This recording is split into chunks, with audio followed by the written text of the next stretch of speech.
As the Mets move ever closer toward clinching the National League East, they can start to have an impact on who they might see in October. Yes, the Dodgers are in town for the only time this season, and there's every reason for the Mets to boogie. Carlos Delgado had another home run yesterday, while Shawn Green had a huge doubleheader as the Mets swept the Braves.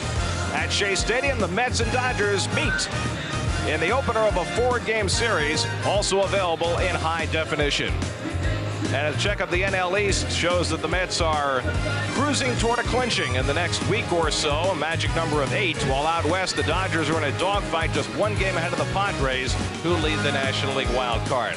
And a pleasant good evening, everybody, and welcome to Shea Stadium. Gary Cohen, Ron Darling, Keith Hernandez with you as the Mets open a 4-game series against the Dodgers, for whom every series and every game is of utmost importance right now. Well, when you got a 1-game lead with a little less than a month left, everything counts here. And this is a ball club that's been up and down. They've run off streaks of 7 in a row, then they lose 3 in a row. They've allowed the Padres to get back in the hunt. They're 1 game behind. The Giants are 4.5. You can't count them out. But this is a young team. They say the young players have been the spark of this ball club. And tonight the Dodgers will throw their ace, Brad Penny, a 15-game winner, tops in the league, against Tom Glavin, who's trying to get himself righted before October. Yeah, he's only 1-4 in the second half after that all-star first half. But Tommy Glavin, of course, these starts are so important for him to really extend himself, have a couple of good outings before he goes into October. And Brad Penny, of course, has been the ace of the Dodgers staff. 15 wins, like you mentioned, and they always wanted him to be a #1. He's become a #1. Started the All-Star game for the National League this year. Yesterday, the Mets swept a doubleheader from the Braves, and the offensive star was a former Dodger, Shawn Green. Well, the Mets required Shawn Green when Cliff Floyd went down. They felt there was a hole there, and they brought him in from Arizona, and he got off to a very sluggish start. But yesterday, boy, did he break out in a big way. 6 for 8 in the doubleheader. 2 home runs. He made a couple sparkling plays in the outfield.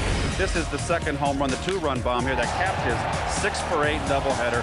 Good signs for the Mets. And with that, the Mets today will have the starting 8, whom Willie Randolph will probably be putting on the field for the first game in the postseason. So it's the Mets and Dodgers opening a 4-game series, the latest the Dodgers have come to Shea since divisional play began. Of course, the Dodgers have plenty of history that began right here in New York. And we'll take a look back as we continue from Shea in a moment.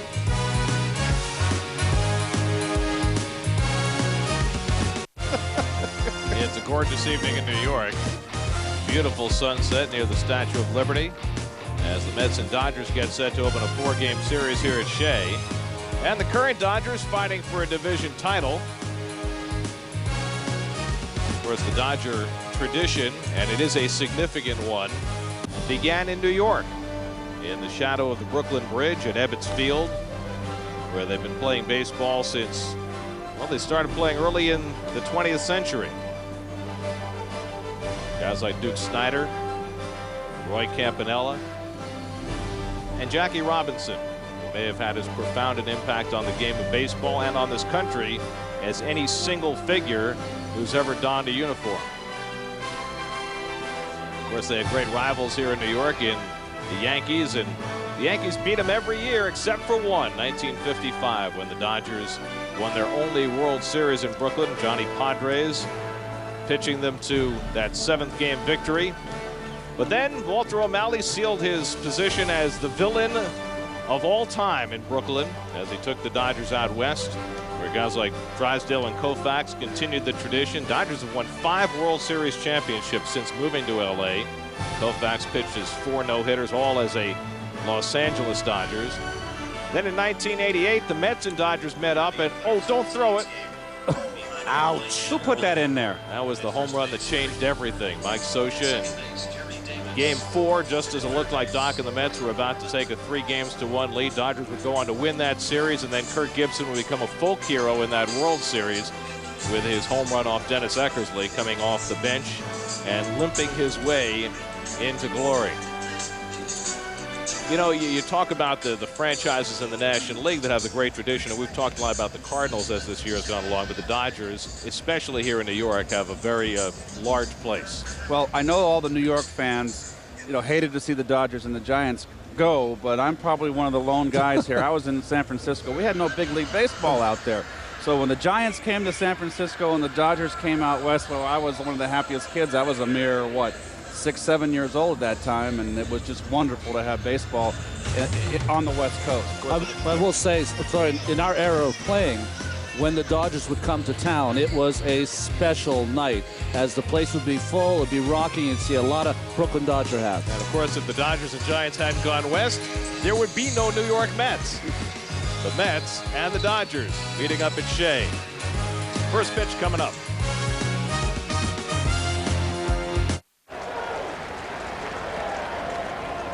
Tom Glavin on the mound for the Mets tonight, making his 28th start. What's the count? I believe it's 0-1. Rafael Furcal takes it wide. Furcal, who signed with the Dodgers as a free agent, got off to a miserable start this year, but boy, has he wound up having a fine year. Toward the middle, and Reyes runs it down. Furcal not running hard, and Reyes throws him out. I don't know about you guys, but the Dodgers are protecting a one-game lead, and their leadoff hitter just jogged to first base. Oh, yes, he did.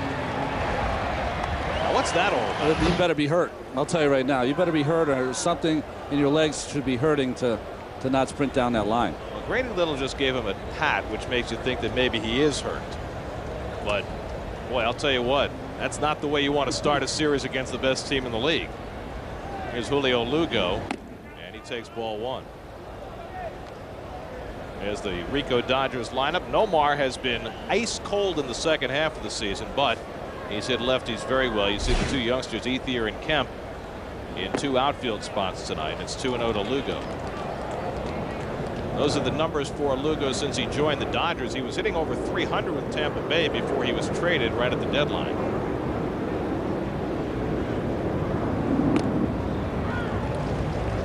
Well, Keith, I don't know about you, but that's like getting called up to the big leagues, going from Tampa Bay hitting 300, going to the Los Angeles Dodgers. It's a lot different. I couldn't agree with you more. And it's also tough to go into a new league. It's almost a hit or miss. It's no in between. It's either you get off to a hot start against the pitchers you don't know, or you struggle. And Lugo has struggled.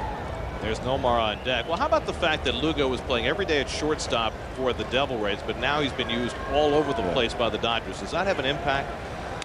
As he lofts one into shallow left center, and that'll fall for a base hit. And Lugo with a wide turn holds on with a one-out single.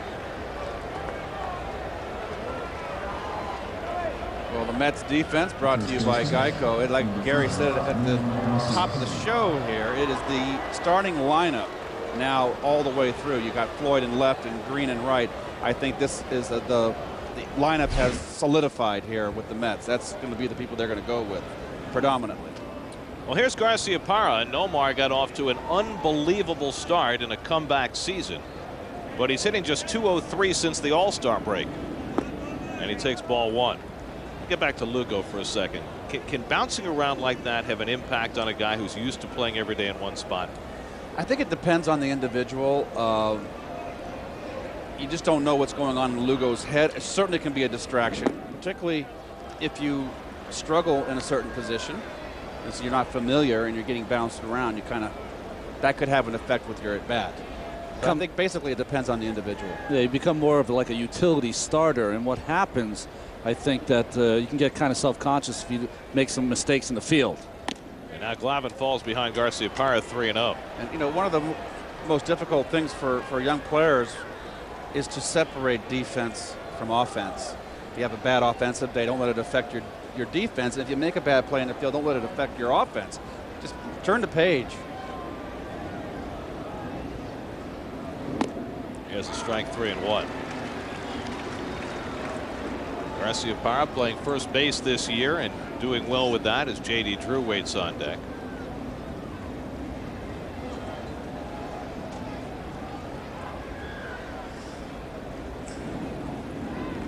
And Glavin checks in on Lugo.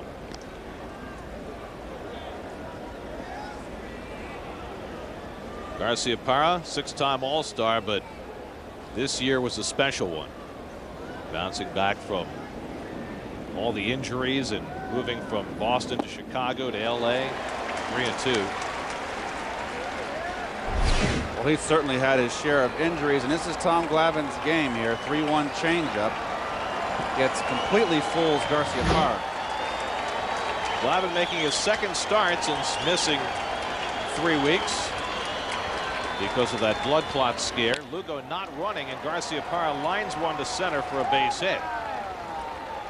I'm surprised that Lugo wasn't in motion there. You don't have a strikeout pitcher on the mound, but the Dodgers with back-to-back base hits. I'm a bit surprised too, playing it safe. Now watch the hitting here. Inside fastball. It's an inside-out swing, Gare. That's an emergency right there. But he stays level and able to hit a line drive, a soft liner though, but a base hit. That's why he hits 300. So here's J.D. Drew. Drew, for the most part, has been able to remain healthy this year, which makes him kind of unique on this Dodger team. Drew, who generally has encountered health problems every season. There's Eric Gagne, who's out for the year with an elbow injury. Well, they've got 4 guys out for the year.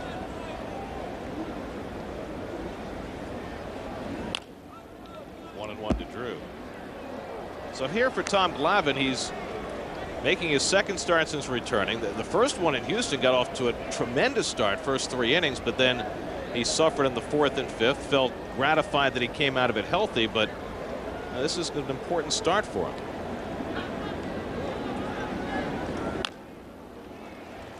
One and two to Drew. Well, I don't know if you guys remember, but when they went to Dodger Stadium, Tommy Glavin agreed to pitch on 3 days rest. And not that that's the cause of those numbers in the second half, but he has not pitched like he did in the first half after he went on those 3 days rest. And sometimes that can just alter the way you've been pitching all year, just a little tweak like that. I just wonder, Ron, Gary, if Rick Peterson finally convinced him to throw changeups inside, and that's very dangerous. And I know what Rick's point is that when the hitter sees a fastball coming inside from Glavin, it's going to be a fastball, not a changeup. Maybe once through the league, hitters made adjustments. On the outside corner, strike 3 called, and Drew took that changeup and thought he had ball 3. Instead, he goes down looking. Well, just a beautiful changeup on the outside corner. Good job by Paul LaDuca framing that pitch that was down. We saw Garciaparra get the hit on a fastball up. If you get that ball down, he's not able to stay level and get that kind of inside-out hit. Good pitch by Glavin. So 2 out and 2 on, and here's the former Met Jeff Kent, greeted by some fans who remember him. Well, it's a shame he didn't develop here in New York, huh? He's quite a player. What a career. Well, the Mets traded David Cohn to get him and got Carlos Baerga when they traded him away. Hit hard but foul. And Kent's had a couple of injury problems this year. He's 38 years old now. 344 career home runs, and well, I'll tell you what, as a second baseman, that's just an incredible number. Well, you look at his offensive numbers and it's got Hall of Fame written all over it. If Ryan Sandberg's in the Hall of Fame, yes, Jeff Kent's got to be in the Hall of Fame. I could not agree with you more.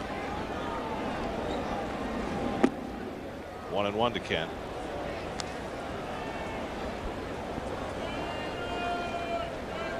Well, you talked about him being a little older, Gary. Always played the game very hard, Jeff Kent. It's Oktoberfest here at Shea. In September. Where's the beer? Grab your lederhosen. Fouled away, 1 and 2.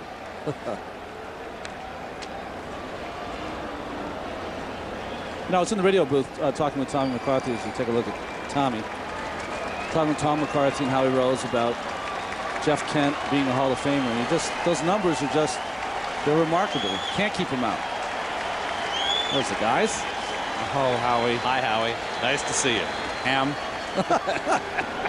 And Kent hits one to left center, cutting across Floyd, and he gets there to grab it. And Glavin negotiates the opening inning. So Tommy gives up a couple of hits, but strands 2.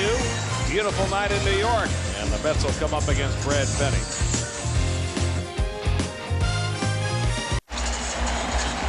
The Leafs leading winner, Brad Penny, takes the mound for the Dodgers tonight against the Chevy Mets lineup, which features, well, maybe your starting lineup in Game 1 of the postseason. Sean Green and Cliff Floyd in the lineup together for the first time since Green's acquisition.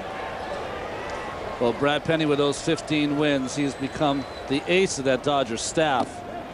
What you like about Penny, he's just so deliberate, nice and free and easy, takes his time, slow windup, and just lets it fly. Throws about 95 with that fastball. Has the good curve to go with it. Reyes sitting at even 300 after 4 hits in the doubleheader yesterday. Mets have always had pretty good luck against Penny. He beat them the last time he faced them last year, but just 3-9 lifetime. Just very deliberate, kind of sits on that back leg and then rocks and fires, and he's just one of those big drop and drive guys.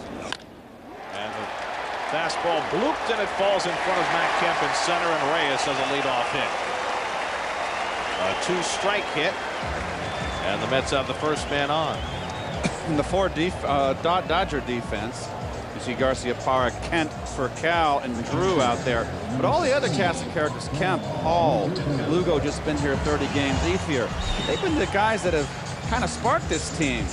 And that's the youth can do that, inject a lot of excitement into a ball club. And the Dodgers have played well in the second half.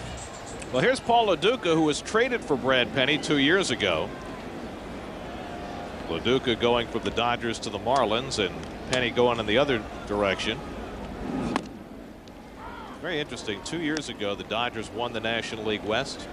They have exactly 4 players left from that team 2 years ago, and Penny, who barely played for that team because he got hurt late in the year, is one of the 4. The Mets had 3 players from that team, including Lo Duca. They also have Guillermo Mota. A very controversial trade when Lo Duca was traded for Brad Penny. Lo Duca, a very popular player in Los Angeles. So popular that his manager, Jim Tracy, took his number. Of course, Sean Green was also on that Dodger team 2 years ago. 1-1 to Lo Duca. And that spelled the end for Jim Tracy, because that was a kind of thumb your nose at management for that trade. You know, Brad Penny, to me, was the unsung hero in that World Series when the Yankees went down to the Marlins. He won the big important games in that World Series. He just was overpowering. He throws so hard, and just look at him. I mean, it's an intimidating presence on the mound. Well, he doesn't have any fear. And you look at Penny and Derek Lowe coming off an outstanding game last night, and Greg Maddux. That's a nice threesome. 1-2 to Lo Duca. Well, when the Marlins won it in 2003, they won it with some young pitching.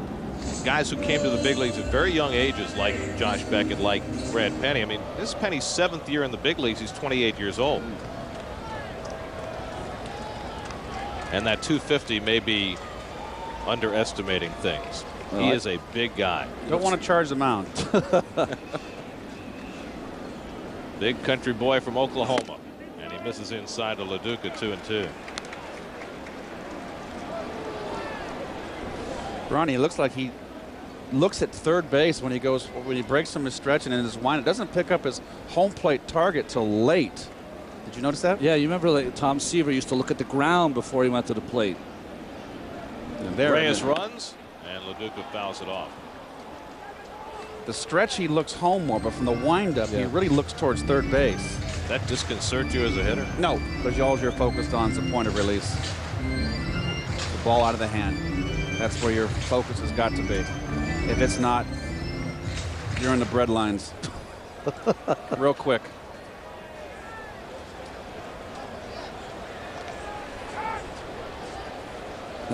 So if you don't pick up where the release point is, that show a guy who doesn't pick up the release point, you show you a AA player, right? Might show you a 9 to 5 Monday through Friday guy. And nothing wrong with 9 to 5 Monday through Friday guys, but there's only a select few that get to play at this level, even in the minor leagues. Instead of holding a bat, you're holding a gas pump. True. Or a wrench. Or a burger flipper. Reyes runs. Lo Duca lines one base hit to right field. And the Mets will have runners at first and third. So the table setters do their job against Penny as the Mets try and get to the Dodger ace early. Well, this is what Lo Duca does so well. He takes pitches for Reyes to run. Gets deeper in the count, they can hit and run. Look at that, how he inside out. So the ball is outer half of the plate, belt high. Look how level. That is just beautiful hitting behind the runner. Picture perfect.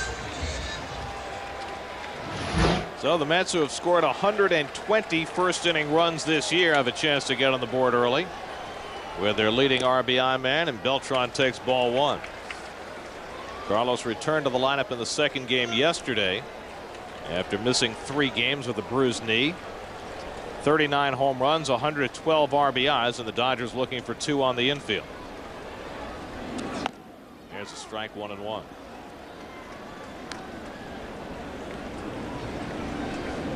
Carlos Delgado waiting on deck. You know, you look at this Mets lineup tonight with Floyd 6th and Green 7th and Valentin 8th. There's nothing like this in the National League. You took the words out of my mouth. I just saw Bill Webb, our director, put it on the Delgado. I'm going, there's just no rest in this lineup. Other than Tommy Glavin, it's like an American League lineup. That's how strong it is.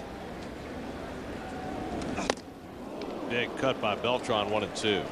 The only caveat you'd have is you wonder how they would do against a quality left-hander in the postseason. You saw what Chuck James did to them the other night. I mean, you've got only 2 right-handed bats in this lineup, in Loduca and Wright, and then you got a couple of switch hitters, and the rest are all lefties. Pitching is the great equalizer. I agree with you on the left-hander, but a good right-hander too can beat this club. But he has to be on top of his game, though. Penny ahead, 1-2.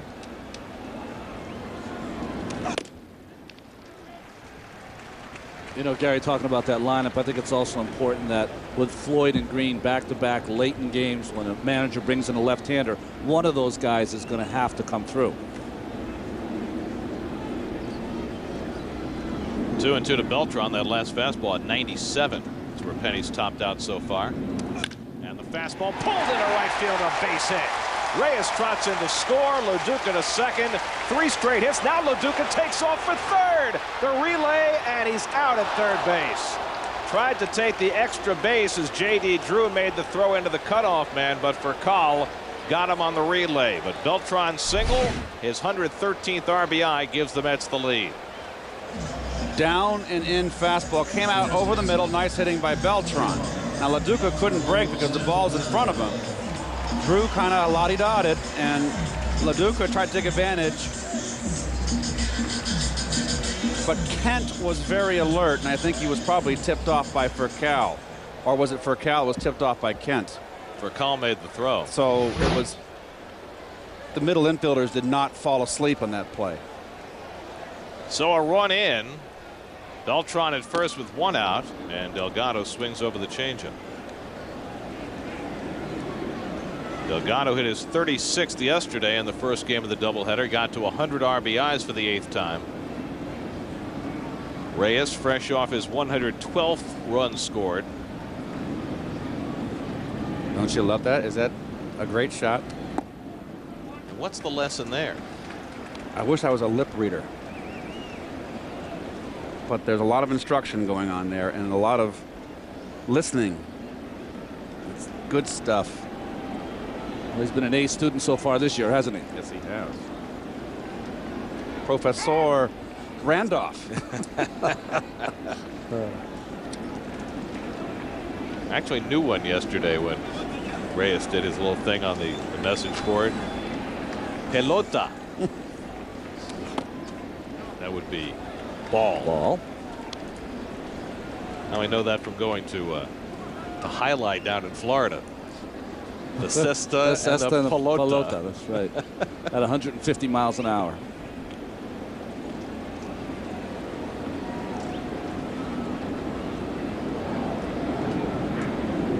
He actually stopped smiling for a second there.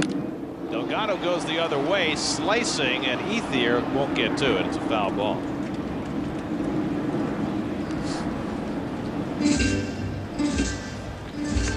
Beltran picking up his 113th RBI, closing in on Mike Piazza's club record. 1999, Mets had Piazza, Ventura, and Alfonso driving 100 or more. This year, they've got Beltran, Wright, and Delgado driving in 100 or more. The only 2 times that's happened in club history. To center field and deep. Kemp going back. looking up, and it's off the wall. He played that very poorly. Beltran racing to third. He'll stop there. Delgado into second with a double. 4 straight hits for the Mets. And I don't know what Matt Kemp was thinking going back on that ball. Well, watch him. He's coasting. Slows up. He went back as though it was gone. Exactly. So maybe we're seeing a weakness in this Dodger ball club, which means defense. Well, Kemp hasn't played a lot of center field. Kenny Lofton's their everyday guy out there. Kenny not playing tonight against the left-hander. And that's the price you pay.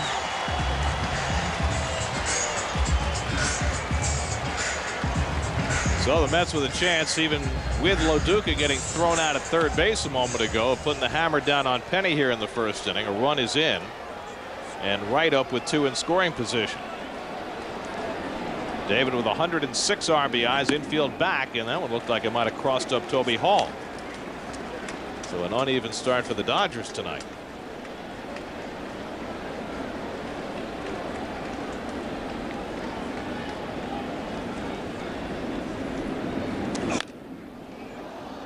One to right. Mentioned earlier that Brad Penny has struggled against the Mets in his career. 3-9, and that's not good.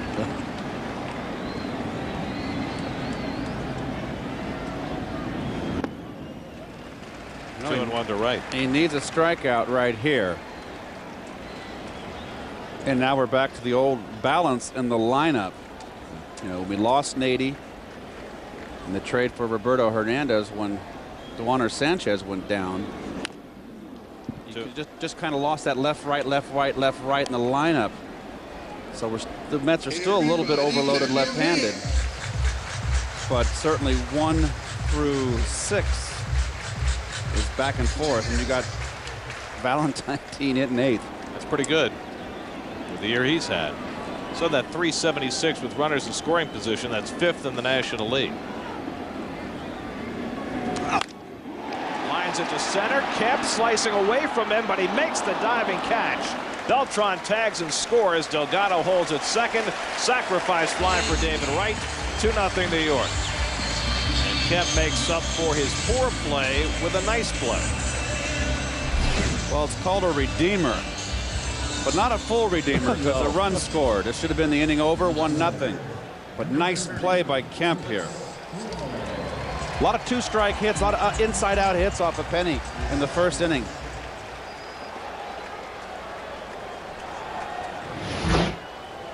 Beltran scoring his 116th run, and he's bearing down on the Mets club record in that category as well. Right now with 107 RBIs. And that one gets away from Hall, and that'll move Delgado over to third. You know, Keith, you were talking about the lineup, righty, lefty, back and forth to see Rick Honeycutt and Grady Little. What it does is you see this ball go right in the 5-hole of Toby Hall, right between the legs. What it does for a pitcher is it makes you have to establish your fastball on both sides of the plate, and you have to keep switching it up. You can't fall in love like all lefties coming up. You fall in love with just hitting that outside corner over and over and over. Can't do it. That's a very good point. I never thought of that. Full windup with Delgado at third, and right back to Penny. That puts an end to the inning, but the Mets put up a crooked number in the first inning. When have we said that before? 122 first inning runs now as Reyes and Beltran both come home. Second inning, 2-0 New York. Tom Glavin was able to escape first inning trouble. Brad Penny not quite so fortunate. And so Glavin 2 runs to the good will take on the rookie left fielder Andre Ethier, who's had a terrific first year in the big leagues. Right back to Glavin, and he snares it for the out. That's quick reactions for a 40-year-old. Quick reactions, but also look at the positions he's in when he releases the pitch. Good fielding position. If you're not in that position there's no chance you're going to make this play. That'll get your attention, by the way. He looks so calm, even when he makes that catch. I think his standing heart rate's about 45. Tom Glavin. It's like Bjorn Borg, right? Unruffled. Matt Kemp takes ball 1. Kemp just back from the minor leagues. He began the year in Double-A, and when they brought him up in May, he had 3 home runs in his first week in the big leagues. But eventually got sent down in July and just called up when the rosters expanded. Well, that's a huge series for those two teams who began the night tied for second in both the East and the wild card race. John Lieber against Josh Johnson tonight in Florida. Boy, the pitching they've got, of course, the no-hitter last night from Sanchez. Kemp goes the other way and deep. Green back near the wall, and he's got it right at the top of the fence.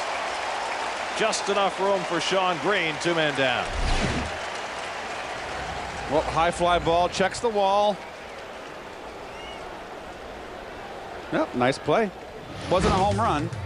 New York Mets baseball on SNY is brought to you by ChevyOffers.com, the presenting sponsor of Baseball Night in New York.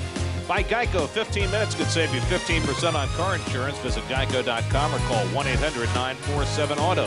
And by Rico, move your ideas forward with Rico dependability. Toby Hall takes a strike. Hall, the backup catcher now for the Dodgers. Sandy Alomar Jr. was the backup catcher earlier in the year. They dealt him to the White Sox and made a trade for Hall from Tampa Bay in June. Curveball misses 1-1. Boy, that's the pitch I would love to see him use more, Tom Glavin. And I think he has a give me strike anytime he throws this curveball. He's got to keep it away. Yeah. Oh, and I wouldn't throw it, you know, if I threw it head in the count, I'd throw it in the dirt. But I'm just talking about the first pitch of the at-bat. If you're going up against Tom Glavin, there's no way you're looking for a curveball first pitch. Agreed. That's a pitch that Glavin rediscovered last year. He came to the big leagues with that curveball. Yes, he did. And he strikes out Hall, side retired. So a liner right back at him. A fly ball that the park was just big enough to hold. And Sean Green will come to the plate for the Mets as we go to the bottom of the second. Shea Stadium, also known as the Church of Mex. You know, these New York fans are very sharp. They're very intelligent fans. See, we've always known you were God. Now at least it's confirmed to us by the folks in the front of the mezzanine. We can make Kiss the Ring. Sean Green leads off after his big day yesterday and gets brushed back by Brad Penny. Oh, funny. Could start a whole cult following. That guy should go to show my wife that sign. Doesn't she already know? 2-0. She needs to. She ought to.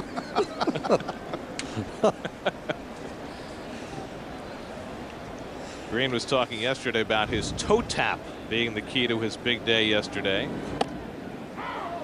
There's a strike, 2-1. A toe tap would be like a trigger mechanism, wouldn't it? Yeah, something to get your rhythm. Everybody has a rhythm. Willie Stargell had the bat that went around in a circle. He has his, whatever his toe tap is, that gives him his flow. Right at the second baseman, Kent. And he throws out Green, one away.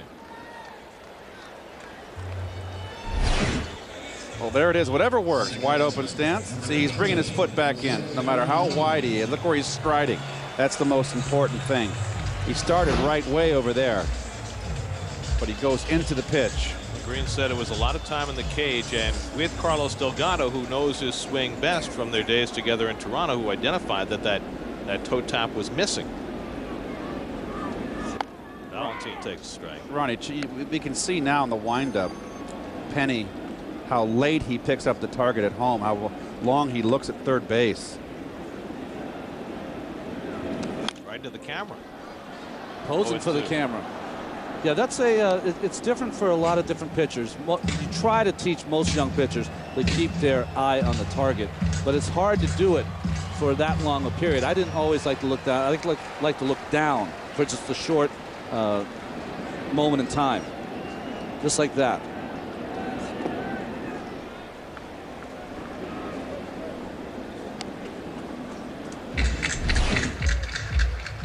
Oh, know, he's got the toe tap, right? Looks at third base. You know what you can do when you're looking at third base as a pitcher? It keeps your front shoulder closed. Because you're looking at third, it keeps our front shoulder closed, and it doesn't allow you to fly open. 1-2 to Valentin. He fouls it off.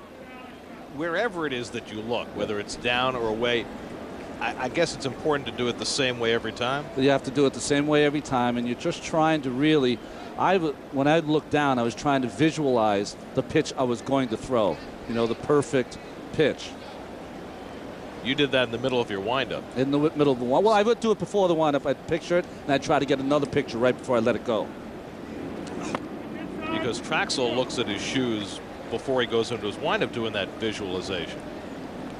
Here's Steve, who got the Pitcher of the Month award for August tonight. 5-0. Dontrell Willis with that big leg kick. He almost turns his back away from home plate. Yes. Right. Like Fernando Valenzuela in the old days. Or Tiant. Off the end of the bat. Fernando used to look into the sky. You know, what you're doing when you're standing on top of the mound is right now you're saying to yourself, you know what pitch you want to throw. You hope your catcher calls it right away so you don't have to go through all the signs. And you're picturing where you want to throw it. Then when I would look down, then I would just try to concentrate on the area. What am I going to pick up? With Gary Carter, it was his shin guards. It's a deep right field. Back goes Drew, looking up, and it's out of here. Off the scoreboard, Valentin with his 15th of the year. That's your number 8 hitter. 3-0 New York.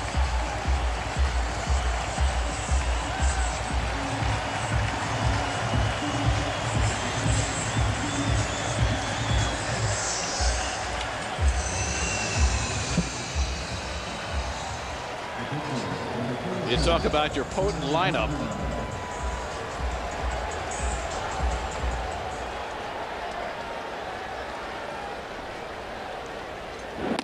And Glavin takes a strike. Oh, it's a hanger, Ron. Out and up over the plate. Ouch. It's above the hip sign. My goodness.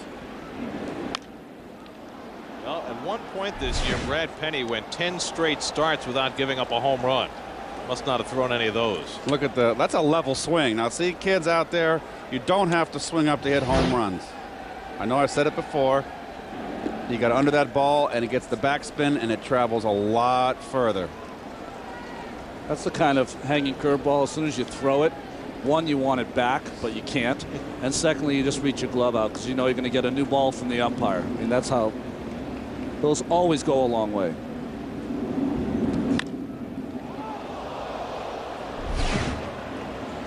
See, what happens with these hanging curveballs is they just hover right around the middle of the plate, almost like they're waiting for the hitter's bat to come through the zone. And it's like hitting off a tee when it hangs like that. And they always say the ball travels further when it's a when it's a spinning ball instead of the fastball. I never understood that. And Glavin serves the breaking ball into left field. And the Mets have their 6th hit the first time through the lineup against Brad Penny. Well, another not a changeup? Hanging curve, another hanging curveball. Same pitch, just a little further away. And of course, Tommy Glavin is not Jose Valentin, so just serves it to left field. This may be a naive question, but is there a key to avoiding hanging a breaking ball?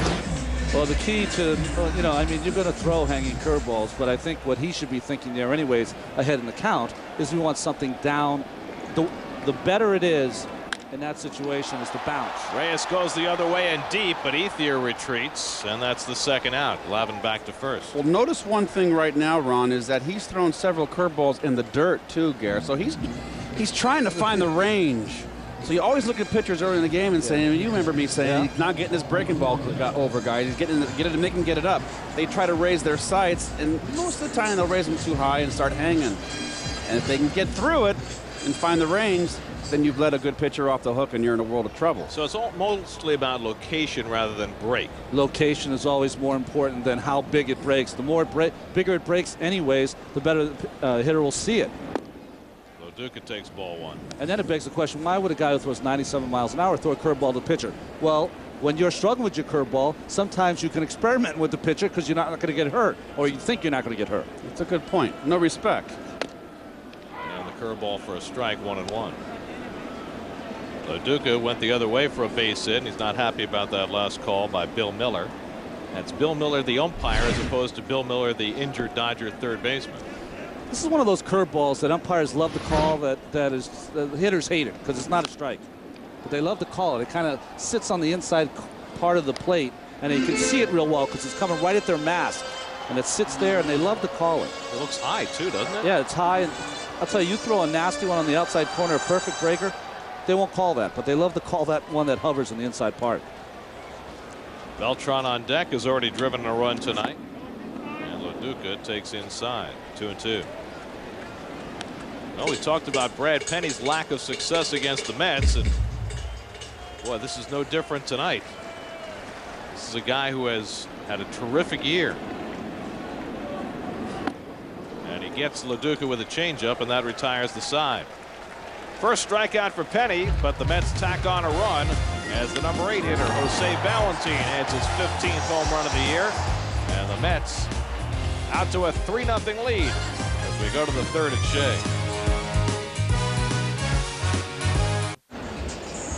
Mets leading the Dodgers 3-0 as we head to the top of the third. Brad Penny stepping into the box. Now, as we get closer to the playoffs and that magic number shrinks, people have been asking me these last couple of days, how do I get playoff tickets? And with a preview here, potential preview, Mets and Dodgers, I figured this is the perfect time to tell you all about the lottery they're having at Mets.com. You need to go there and register. It's your opportunity to get first dibs on playoff tickets here at Shea Stadium.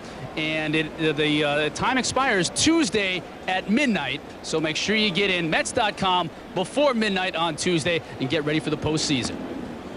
All right, Chris, and I'm sure those are going to be fairly hot items, don't you think? Oh, I think it's safe to say the Mets can print playoff tickets. You think?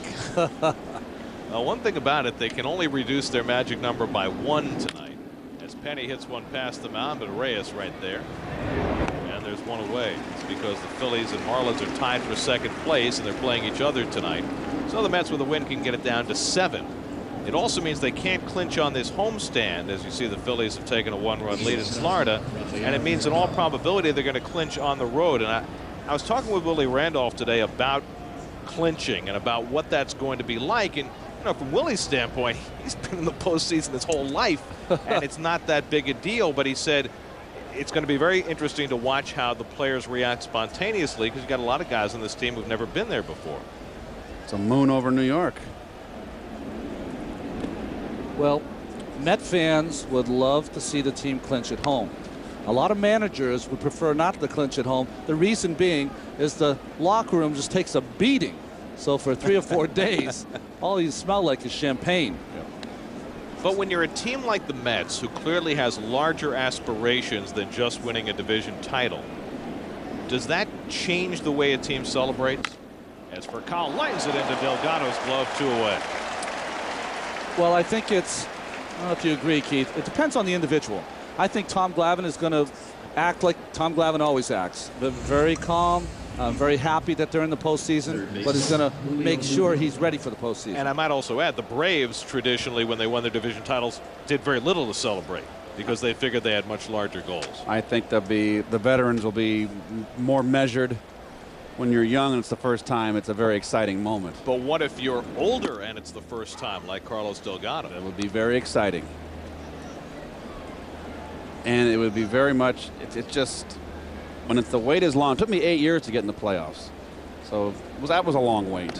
Now, when you guys had big leads and you knew you were going to win for a long time, like in '86 and '88, did that lessen the celebration at all?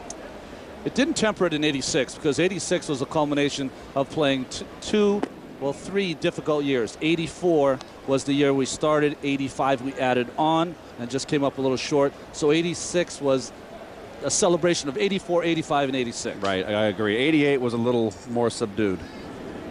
Lugo toward the hole. Reyes on the backhand. Uses that strong arm. Side retired. 1-2-3 inning for Tom Glavin. He's got himself a 3-0 lead. moon over New York. Time for the MLB.com SNY text message poll of the day. Who do you think is the Mets team MVP? Pedro, Reyes, Beltran, Wright. Text A, B, C, or D to 57508. For each text, you'll be entered into a drawing to win 2 tickets to the first NLDS game at Shea. Carlos Beltran leads off the home third and takes a strike. Standard rate messaging fees may apply. Please check with your carrier. Go to sny.tv for complete rules. Beltran singled home a run his first time up, RBI number 113. And he leads the league in runs scored as well with 116. Well, that poll question just tells you how good the Mets are, that you could have a question and have 4 possible MVPs. Add Delgado to that list. And those aren't only candidates for team MVP, they're candidates for league MVP. It's tough to pick a team MVP this year. There's a candidate, strong candidate. And there's another one. 2-2.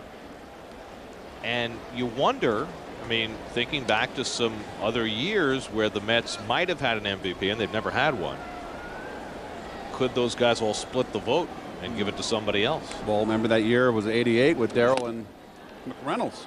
Second strikeout for Penny as Beltran goes down, 1 away.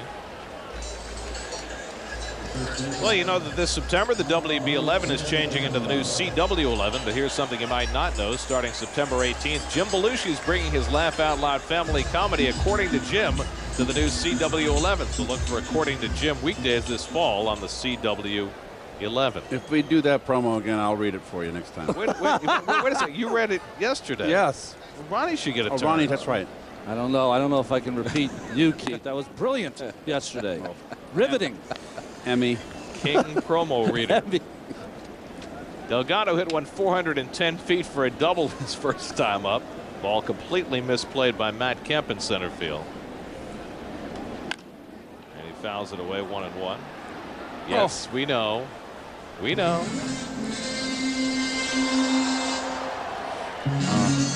Well, what can I say? It's a nice picture. Checking out Subway around the majors.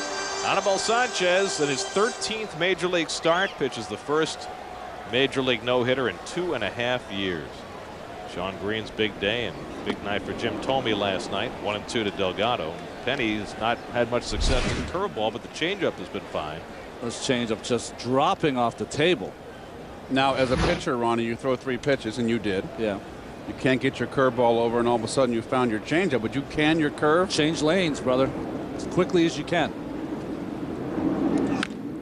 To the third baseman. Lugo stationed perfectly, and that's the second out. So 2 out and nobody on. Hey, I'm sure you guys saw the last out of Anibal Sanchez's no-hitter last night. What do you think about the way Hanley Ramirez played that ball? Well, I'll tell you, he almost played it into a hit, but I saw the replay, Gary. You and I were talking about the replay. I didn't play it many times. I finally saw the replay, and the throw did beat him, but just barely. It took a bad hop to it came up, and then he tapped his glove. He was very careful, and he almost was careful to a point where he cost his pitcher a no-hitter. Fielded the ball down on one knee, and Eric Burns was running hard all the way to third, and Lugo fields it in foul territory. Do you think that Hanley Ramirez had the Archie and the Drells working? Archie Bell. Archie Bell and the Drells. But tighten up. Yeah. Little tight. That can happen for fielders, right? When a guy's throwing no-no? Well, yes. Yeah. Absolutely. I've never been a part of a perfect game. Think of the pressure on a perfect game with the last out. Yeah, just amazing. I just think that you can, as a fielder, sometimes not want that ball hit at you. Oh. And Wright gets tied up 0-2. You know, there's pressure on umpires. I saw Bobby Witt in Oakland have a perfect game. For 26 outs, ground out to first base. He covers. The guy's out, and the first base umpire called him safe, and he was out. Oh, man. Into left field and a base hit for Wright. And David, who drove home a run with a sac fly his first time up, has a 2-out single. The 7th hit off Penny. Well, he went right back inside, and it's in. David muscled this one. Got beat a little bit, but he's so strong. Now, what's that thing in his mouth? That's that thumb guard. Remember we had that earlier in the year? That is for your thumb, and if you get jammed, it doesn't give you bees. Tommy Herr's involved with that. the former second baseman for the Cardinals. A short time with the Mets, right, Tommy? Yep, Yes. 1990. Here's Cliff Floyd with 2 out. Think about that thumb guard. Doesn't it affect your grip on the bat? It doesn't, because it's a cushion. It's rubber, but it cushions. You can. If they'd have had that when I played, I would have used it, because I have a bad thumb, a dislodged nerve in my left thumb. Slowly hit and foul. Well, you didn't wear batting gloves, though. No. But do you need it with batting gloves? Because clearly David uses both. Well, batting gloves do give you a little more protection, and you're asking the wrong guy. You're asking someone that never used batting gloves, so I couldn't really answer that question. And I used them and I couldn't hit, so so I can't help you either. 1-1 to Floyd.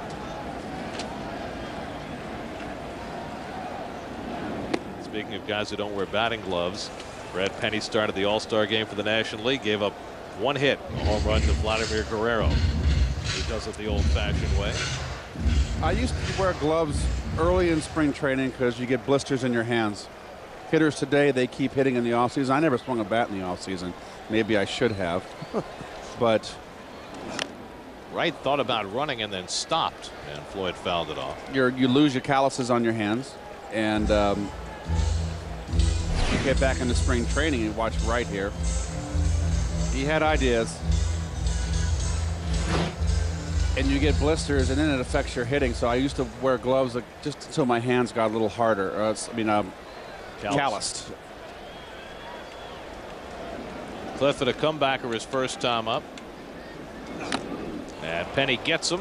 Foul tip held by Hall, and that ends the inning. Third strikeout for Brad Penny. We're through 3 at Shea. See how Glavin does second time around. Mets up 3-0.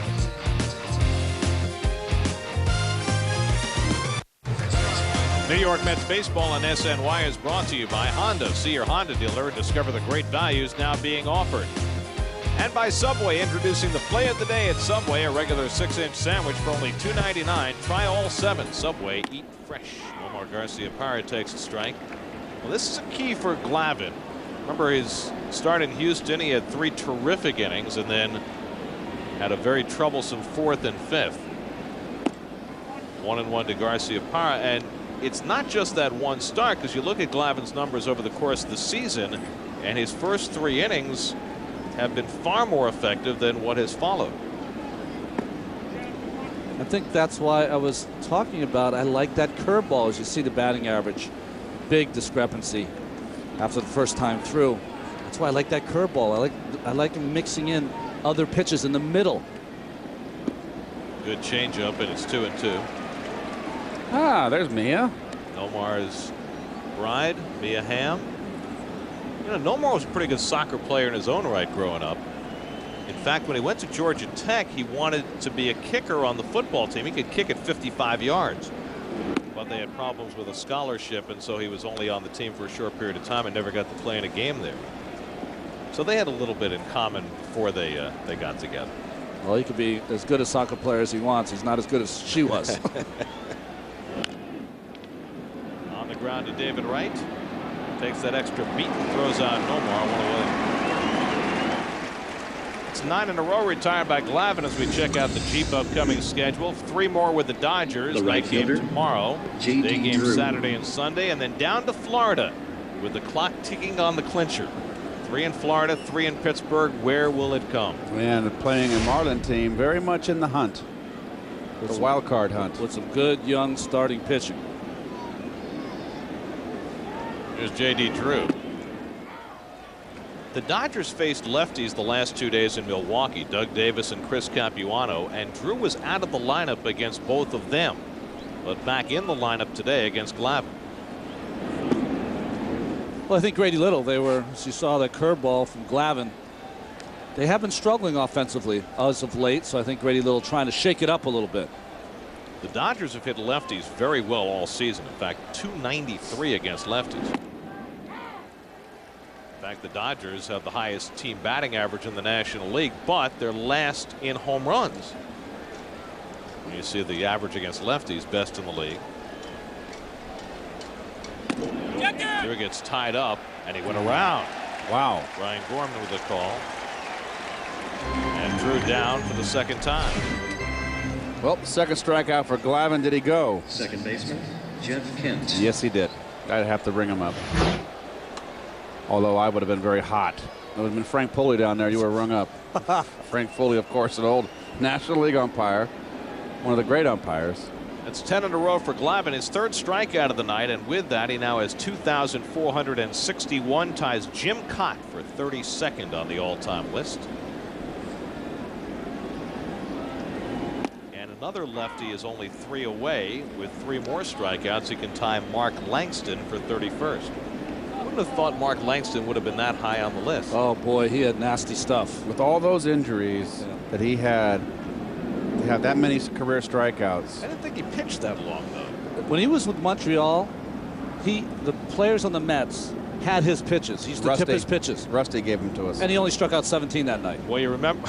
He did. You remember how he got to Montreal. He was traded for Randy Johnson. Down the right field line, slicing away from Green, and it's a fair ball. Bounces out of play. It's a double for Jeff Kent.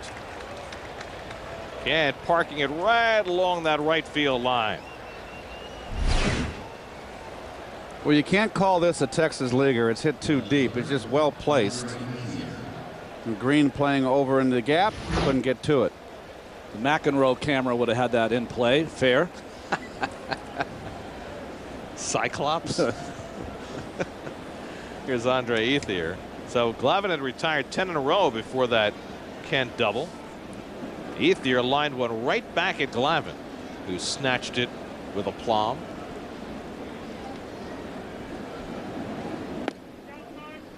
You know, Keith, you were talking about Frank Pulley. I always had a place in my heart for him. He was the umpire in the first game I ever pitched in the big leagues. And boy, what a great guy to pull, because he loved to call strikes. Yes, he did. But he was fair. The anniversary of that game just passed, no? 23 years ago yesterday. And Ethier gets plunked.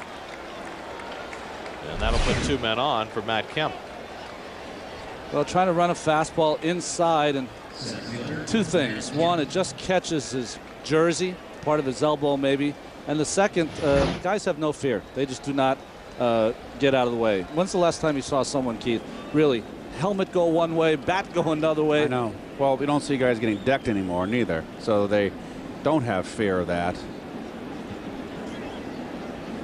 Here's Kemp, who hit one to the right field fence that was caught his first time up.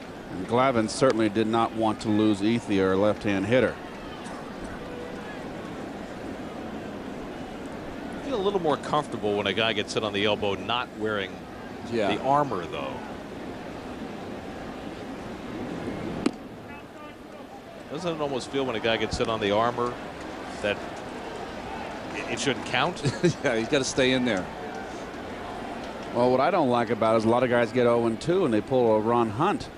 You know, Ron Hunt, of course, had body armor on when he played. He got hit 50 times in one season. Now it's 3-0, and Glavin in danger of loading the bases. So he had 2 out and nobody on. Can't hit the double. Ethier got hit by a pitch. Toby Hall waiting on deck. Glavin's got a good memory. Matt Kemp last time up drove that ball over the head of Sean Green. Sean Green just caught that in front of the fence. Here's a strike, 3-1.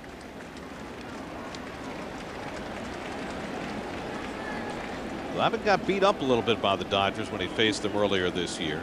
Gave up 6 runs in 5 1/3, but got the win. 9-7 win for the Mets. Little tapper, Glavin off the mound. And he makes the play on Kemp's side, retired. So Glavin works around a couple of runners in the 4th. Still 3-0 New York. Avoid traffic. Take the train or water taxi to the game. Visit Mets.com for information on the fastest and easiest ways to Shea. Did you notice the moon is moving? Generally does. No, it doesn't move. It's orbiting our yes, there's 2 orbits here. Yes, La Bella Luna. The moon moves, the earth moves, the earth turns, and Green drives one to left center, and Kemp won't get to this one. It's up the gap and up against the wall. And Sean Green, 7 hits in 10 at-bats the last 2 days as he drives that ball to left center field. Well, these are all good signs because Shawn Green uses the whole ballpark when he hits, and that's a good fastball, knee-high outside corner, and that's how you attack an outside corner fastball. Went right there and drive it into the gap. That's a good pitch. What's he wearing on his right hand? What is that? Here's Jose Valentin. He fouls it back. Is that one of those braces like Jose Reyes wore when he hurt his wrist? Running glove? No, he's got to have a wrist problem with that. You want to make sure when he slides, he doesn't jam his wrist or bend it back. Something's wrong. They never tell us anything, do they? They never tell us anything. What are we supposed to do up here? Ask. Flip a coin? You got to make like Edward R. Murrow. Go down there. We'll ask. Maybe not right now, but we'll ask when we can. Here's Valentin, who homered his first time up, his 15th of the year. And he'll advance Green with a ground out to Jeff Kent. One away. And so Glavin will try and get Green home from third. Anybody here squeeze play? The one that Willie has never called in his almost 2 years as Mets manager. Well, you got a great bunter in Glavin. You've also got a very good hitter in Glavin. So this puts the defense kind of in an in-between situation. It's very precarious. Infield's in, of course. Don't like the bunt against the guy who throws 97 high fastballs, though. You got to get the corners in more. And Glavin takes a strike. And Lugo is just not holding right at all. Lugo is just standing there, and Wright is getting all the lead he wants. I mean, you've got to bluff him back. Yeah.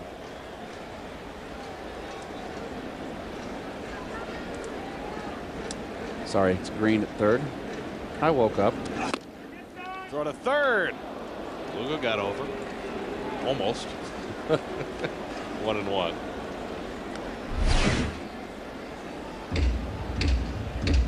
Maybe that was why they were giving him some leeway, but still, I suppose it was a squeeze on the first pitch.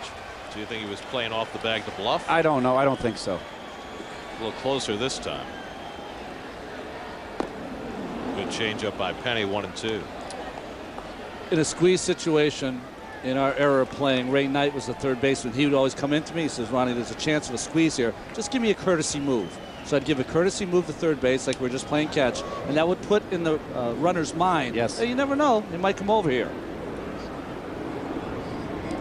But you know, scouting reports are so extensive. Any advanced scout would tell Grady Little, Willie Randolph has never called a squeeze play. Yes. Don't worry about it. But there's always a first time. Well, and that's the thing. You should throw it in there at least once now, so that in the postseason, at least teams will be looking for it. There are the scouts down there.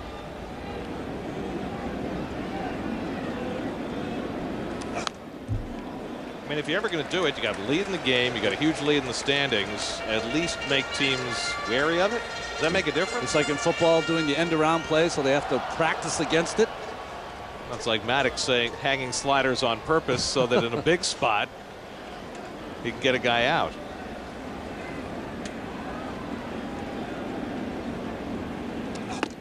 And Penny just misses with the fastball. A little extra effort on that one. Now remember, you pitchers at home, there's 2 strikes now, but you see this pitch just outside. Catcher Toby Hall is really sitting about a foot outside. You pitchers at home, if they do, pitcher does square or hitter squares, you throw it right at him. Popped up. And Lugo takes charge. 2 out. So Green still at third with 2 away. And Brad Penny with a chance to get through the inning with Reyes coming up. First we'll check out the Aflac trivia question. Jose Reyes, 8th career leadoff home run yesterday, tying the franchise record. Who else hit 8 leadoff home runs? He set the season record. He broke Kaz Matsui's record, but Matsui does not have the franchise record. Tommy Agee? I got this one. Reyes thinks about a bunt and takes the curveball for a strike. Mook? I would guess Agee without knowing. Got Lenny too. Agee had 26 home runs one year out of the leadoff spot. Yeah. That would be my guess. Would be Lenny. Really? Lenny? Yes. I'll go with Agee. Reyes lifts one foul. I saw Jose Reyes turn to bunt there, Gary. Before the game, he was working on that play and then bunting it hard towards the shortstop. And interesting to see if he'll try that in a game before the end of the year. Nobody does that better than Rafael Furcal.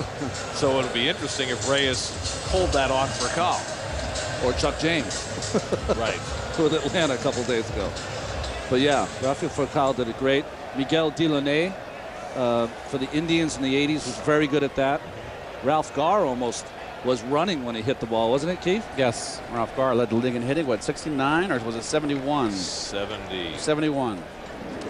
Wasn't it? 70 or 71. He hit 3, what, 60 something. Had a great year.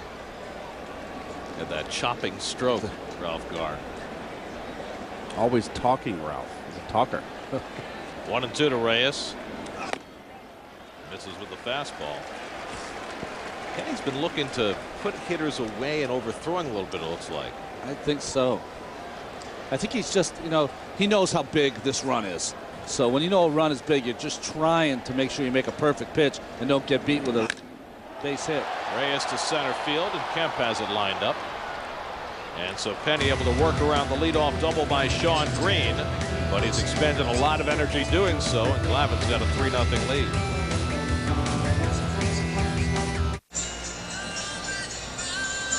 Be at Shea this weekend as the series with the Dodgers continues Friday night at 7:10 and at 1:10 on Saturday and Sunday afternoons. Take the train or water taxi to the game.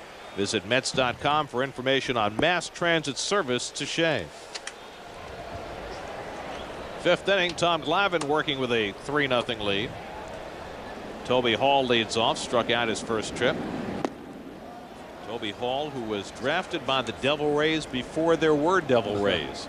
1997, the year before Tampa Bay started playing. He was in their organization continuously until this summer when he was traded to the Dodgers. Like Jeff Conine was Mr. Marlin. Yes. Toby Hall was Mr. Devil Ray. Maybe not quite as. Not a great moniker to have. Not as prestigious. Well, there you have it. Ryan Howard, number 54. And the Phillies lead the Marlins 5-3. And they go into that game tied in the wild card race. And I was correct, Gary. They play 10 games against each other in September. So that's going to be either one team's going to knock the other one off, or they can knock each other around. That makes it awful tough for them. Shallow left center. Reyes out. He's got it. Oh, there's a superb play by Jose Reyes. He went a long way on a ball not hit very high in the air. Well, he just keeps running here, and this is a very fine play. This is not an easy play. He's almost like a wide receiver catching a long bomb. And I say it all the time. He could be in a wide receiver, a defensive back, a guard in basketball, you name it. That's what kind of athlete he is. Bob Hayes. He can run. Bob Hayes. Here's Brad Penny, and he takes an ugly hack. Well, here it is here. Watch Jose's break. He stepped in first and had to just race back. Keeps beautiful. Touchdown. No spike. And no celebratory dance. He saves that for the dugout. Well, one of the Dodger immortals is here today, and Chris Connor's standing by. Thanks, Gary. I tell you, you can't go to a Dodger game, talk about the Dodgers without talking to Tommy Lasorda, who bleeds Dodger blue. Tommy, we saw you in spring training. We see you again. How you doing? I'm doing great, Chris. We're having a pretty good year with the team out in front right now, and it looks like it's going to be a dogfight in the month of September. Dodgers play the Giants last 3 games of the year. It could come down to that. What do you think that would turn California upside down, wouldn't it? That certainly would. And let's hope they're in Los Angeles those 3 games. That would be better for us. Tommy, it's been an up and down year for this Dodger team. You know, a lot of streaks and a lot of runs. What do you make of this team's chances here in September? What do they have to do to be able to close it out in the West? Well, all they have to do is play up to their capabilities. We got guys that got a ton of talent on our ball club, and if they play up to their capabilities, then we're going to be in real good shape. How much do you travel with the team, get a chance to see them when they're on the road? Well, once in a while I go on the team and I talk to the players individually, but more or less my position is as a special advisor to the chairman of the board, who is Mr. Frank McCourt. So that's really what my title is, and spend a lot of time with him. Ripped into right center field. That's going to go for extra bases. As for Call goes into second base, it's a ground rule double. He'll have to stop there with 2 outs. Let me ask you about this young team. For Call, one of the veterans on this Dodger team, but a lot of young players here. What impresses you most about young players you see nowadays in the game? Well, it kind of reminds me of the one I was managing, and we had all those guys come up, Hershiser and Sosha and all those guys. This reminds me of that. We've got some outstanding young men playing on this ball club, and we have some outstanding young men waiting to come up for the ball club. We're very, very proud of our scouting system, our farm development program, and we're going to be competitive for many years to come. Julio Lugo up to bat right now. 2 outs, outfield for Call in scoring position. One final question for you, Tommy. Baseball is such an important part of this city's history. The Dodgers going all the way back to Brooklyn, and something you're a part of as well. What are your fondest memories of the Brooklyn Dodgers in your days there? Well, the fondest memory of the Brooklyn Dodgers was the fact that we couldn't beat the Yankees for so many years. And then in 1955, we beat them for the first time, and that was something we'll always remember as members of the Brooklyn Dodgers 1955 ball club. The Yankees were tough in those days, and the Dodgers had great teams, but we just couldn't beat them. Well, some things never change. It's always important to beat the Yankees. Tommy, always good to see you. Thank you, Chris. Good talking to you. Gary, take it away. All right, thanks very much, Chris. Tommy is just, he's a Dodger. He's a classic. 0-2 to Julio Lugo with 2 out. Glavin misses with the changeup.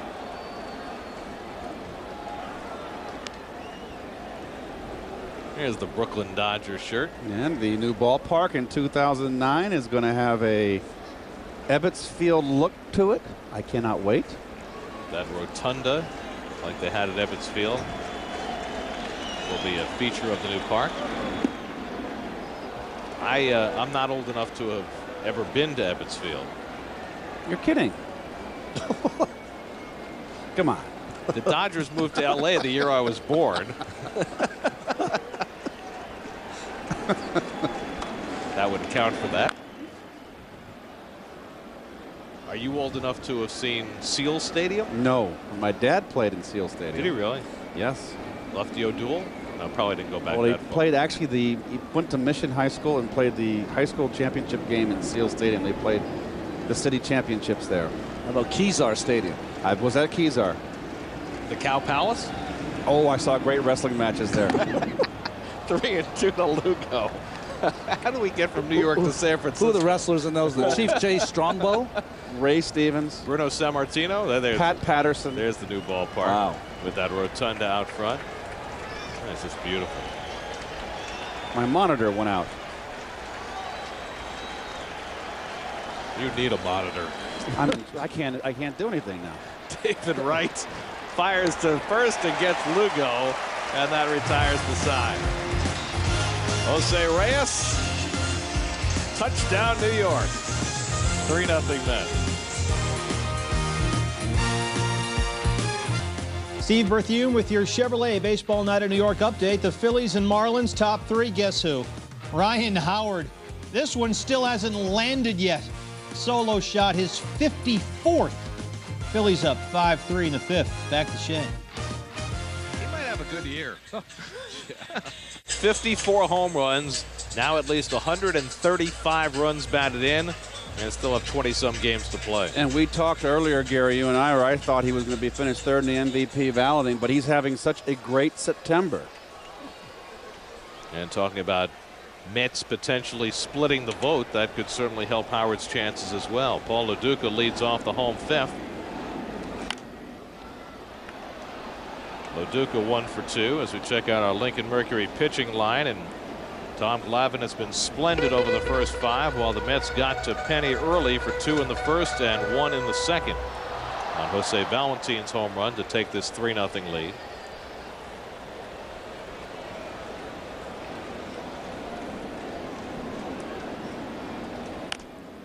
fouled away, and we're very pleased to be joined here in the 5th inning by Rick Peterson, Mets pitching coach. Rick, how are you? Good. How you doing, guys? Good to see Tom Glavin back, his second start since missing an unprecedented amount of time for him. What's it been like nursing him back into the rotation? Well, he's had great bullpens, and it's just for him. Hopefully, he can regain the execution that he had, as far as his pitches early in the season. And right now, he feels real good. And it's number one, it's just a bonus to see Tommy Glavin back out there. That was a real scare for everybody, and I think all Met fans should celebrate the fact that Tommy's out there right now competing like he is. Rick, what do you think the biggest difference for Tommy has been? The first half, everything went so smoothly, and then ran into a little bit of a rough patch. When Tommy goes through a rough patch, what do you try to instruct him, and what do you think it is? Well, more than anything else, it's just the ability to locate on both sides of the plate. What happens is he gets one-sided. When he can locate to both sides of the plate and change speeds with multiple pitches on both sides, it's very difficult to sit on something away and you get something harder soft in, and it makes it extremely difficult for hitters to make those kind of adjustments. And I think some balls that he's trying to get in have kind of leaked out over the plate a little bit. But when he commands the inside corner, he's always commanded the outside corner. Tommy Glavin is something special. I'm sure you're going to get this a million times. You're going to have this pitching roster for the playoffs. I just want to know, when you and Willie discuss the pitchers that might be on the roster or not, does it factor in not only the team you're going to face? Does it factor in who's hot, who's not, kind of? It factors into all those multiple factors. The great thing is that we have some tremendous inventory. We got a lot of guys pitching really well right now. We're anxious to get Pedro back, and hopefully that'll come back sometime next week. We get him back healthy. Duque's been tremendous, coming back, and Tommy's back on his game right now. And it takes a look at, the team that you're going to face. There's just so many multiple factors. A 5-game series is just very difficult. And also when you start, and if you start on Tuesday, you may be able to go with 3 starters as opposed to 4. You start on Wednesday, you may be forced to go to 4 starters. So, who you play when you start the playoffs, and who's pitching exceptionally well and who's feeling real good physically, all those are multiple factors. And, great thing is we have tremendous inventory. Rick, we saw Pedro start the season with a minimal number of innings in spring training. Is that encouraging in terms of getting him where he needs to be for that first game of the postseason with maybe only 3 September starts? Well, I think the fact that he's fresh coming into September and October, I think, is an incredible asset for us at this particular time. And I think secondarily, when you look at the Warriors at the top of that rotation, Tommy Glavin, I think, is right there, maybe second in all-time starts in postseason. Pedro's postseason, El Duque's postseason records are just phenomenal. So when you have that kind of guys at the top of the rotation that have that kind of experience and know what those battles and wars are like, that's a tremendous asset for us. Rick, you're about to clinch, so everyone always talks about getting the starters ready, but there has to come a time also when you start to get the relievers ready and make sure that you monitor how many innings they're throwing coming down the stretch. Absolutely, and when you get the opportunity to clinch early, you really work it like the back end of spring training, and you make sure that everybody's ready and fresh and they get what they need coming into the postseason. And with the inventory we have down there with the addition of September call-ups, we're going to have hopefully the luxury to be able to do that. Do you want to get a look at Phil Umber before the year ends? We'd like to get him in a game, absolutely. But right now this is really about Phil, celebrating the kind of year that he's had this year. He's back from injury. He feels great. He had a great bullpen today. And really just seeing what this is all about at the big league level and realizing as you sit in the dugout and watch these big league pitchers and you start to ask yourself, geez, I'm every bit as good as these guys. I have the same kind of pitches that these guys have. And when I command the pitches that these guys command, I'm going to be a great big league pitcher. So I think just to see what this is like, to experience it, to feel the experience of going down the road that these guys have traveled, and knowing that that's the road that you want to travel is a great asset. Rick, you've had an incredible year shuffling 13 starting pitchers through there and sitting with the second best ERA in the league. You've got to be awfully proud. Well, if Ron gets his breaking ball over, he may be the 14th. And we know he can. Thanks for giving us a few minutes, Rick. Thanks for having me. I appreciate it, guys. All right. Hey, it really is amazing. Here's this team sitting 16.5 games in first place, and you look at all the guys who have come through this team to pitch over the course of the season. Well, I think that's Rick Peterson's strength, is that he's able to work with a lot of different kinds of styles of pitchers, and that's what you have to do nowadays. Delgado takes high, and it's 2-2. You know, one of the things I really respect about this coaching staff is the way they educate and instruct Willie with the position players, and of course Rick Peterson with the pitchers. And you'll see him, he's always in Tom Glavin's ear or El Duque's ear, imploring them to do certain things, and that's a good thing.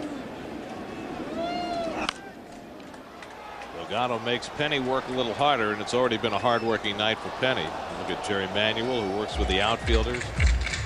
Everybody's got their assignment, but sometimes those things cross over. I mean, we saw Sandy Alomar talking to one of the pitchers in the dugout the other day. That was Dave Williams, and he was talking about his move. He was from his stretch. I think Sandy, who was a base stealer in his day when he played, picked up something that he might have been tipping when he was going home, when he was coming over. And it's 3-2 to Delgado. It's 95 pitches now for Penny, working in the 5th inning. So the Mets have really worked him over tonight. And this is the staff ace for the Dodgers. Derek Lowe pitched last night, so the Mets are going to miss him in this series. Lowe pitched a gem for the Dodgers last night in Milwaukee. They've got one of their rookie starters, Chad Billingsley, on the sidelines for this series with a strained oblique, so they're going to send Hong-Chi Kuo out for his first big league start tomorrow night. So I missed that one. You'll be watching, though. I'll be watching. So if the Mets can beat Penny tonight, it changes the nature of this series. Nice backhand stop by Nomar, and Penny's got himself his first 1-2-3 inning of the night. Through 5 at Shea, 3-0 New York.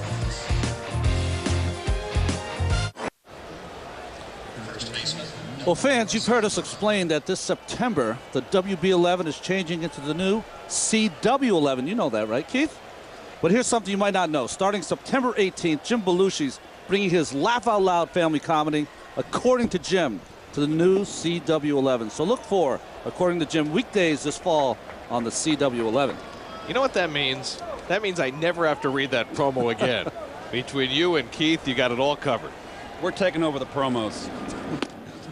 Nomar takes outside ball 2. Jim Belushi would be bitter at you, Gary. He wants that professional voice on that promo. Well, he had it about 7,000 times. Nomar is 1 for 2, and Glavin falls behind him 3-0. Glavin has not walked about it tonight.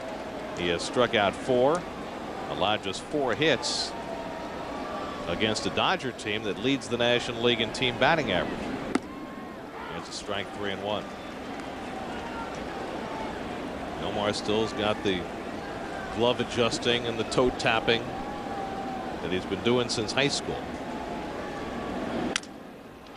To shallow left, and Floyd is there, 1 away.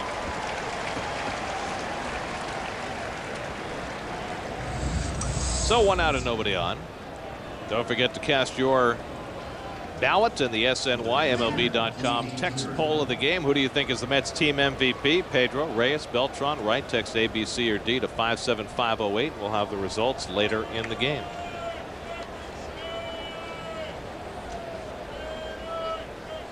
Here's J.D. Drew, who struck out twice tonight.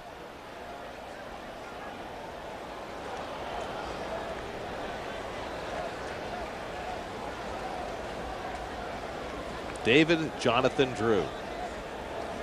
Why is he JD instead of DJ? It's a mystery.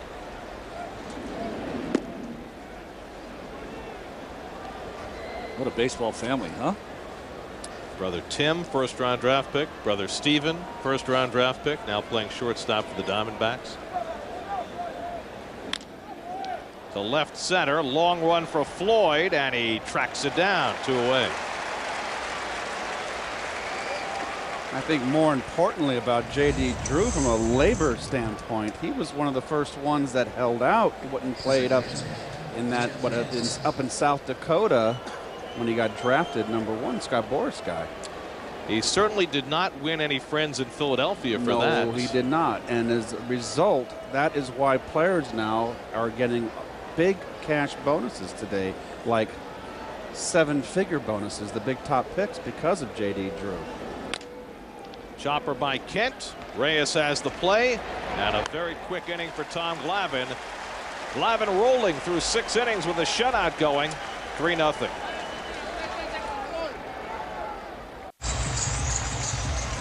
Well, let's answer our Aflac trivia question. Jose Reyes, 8th career leadoff home run yesterday, tying the franchise record. Who else had 8 leadoff homers? Well, you were both right. Nice. That's the only way I can get it right. What's that? The only way. I got 2 chances. Well, there's AG, and the spot, more or less, where he hit the only fair ball upper deck home run in this ballpark. I guess if it was a home run, it would have to be a fair ball. There's Tommy with one of his World Series catches in '69. One of the fine men, too.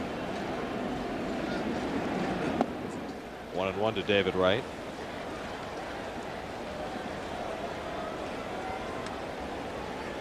Penny up to triple digits in pitches now as he works in the 6th inning. Wright has lifted a sac fly and singled to left, 1 for 1. It's the Mets home run inning presented by Amtrak Acela Express. If a Met hits a home run, one grand prize winner will win a trip anywhere in the Northeast with Amtrak Acela Express. To enter or see if you're a contestant, visit sny.tv/Amtrak today.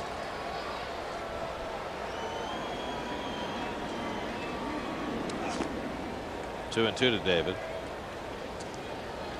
Well, watching the Mets lineup tonight, Keith, I like what they're doing because they're going to face guys like Brad Penny, and making him work this hard through 6 innings or into the 6th inning. That's a real good thing because you're going to have to take those kind of bats against the aces of staffs that you're playing against in the playoffs. Well, all good pitchers too, Ron, as you well know, is that you've got to get them early, and the Mets did that. They got all their runs in the first 2 innings, and now it looks like Penny's kind of, they've made him work, but he's settled in now. He's got 3 straight scoreless innings, and he finally had a 1-2-3 inning last inning.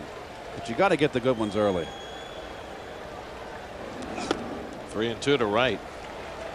Well, the nice thing about what they've done now, though, is this probably is Penny's last inning, and that means that they get into the Dodgers bullpen. Meanwhile, Glavin working on a shutout through the first 6. Neither pitcher has walked about it tonight, but now he has. David Wright with a leadoff walk.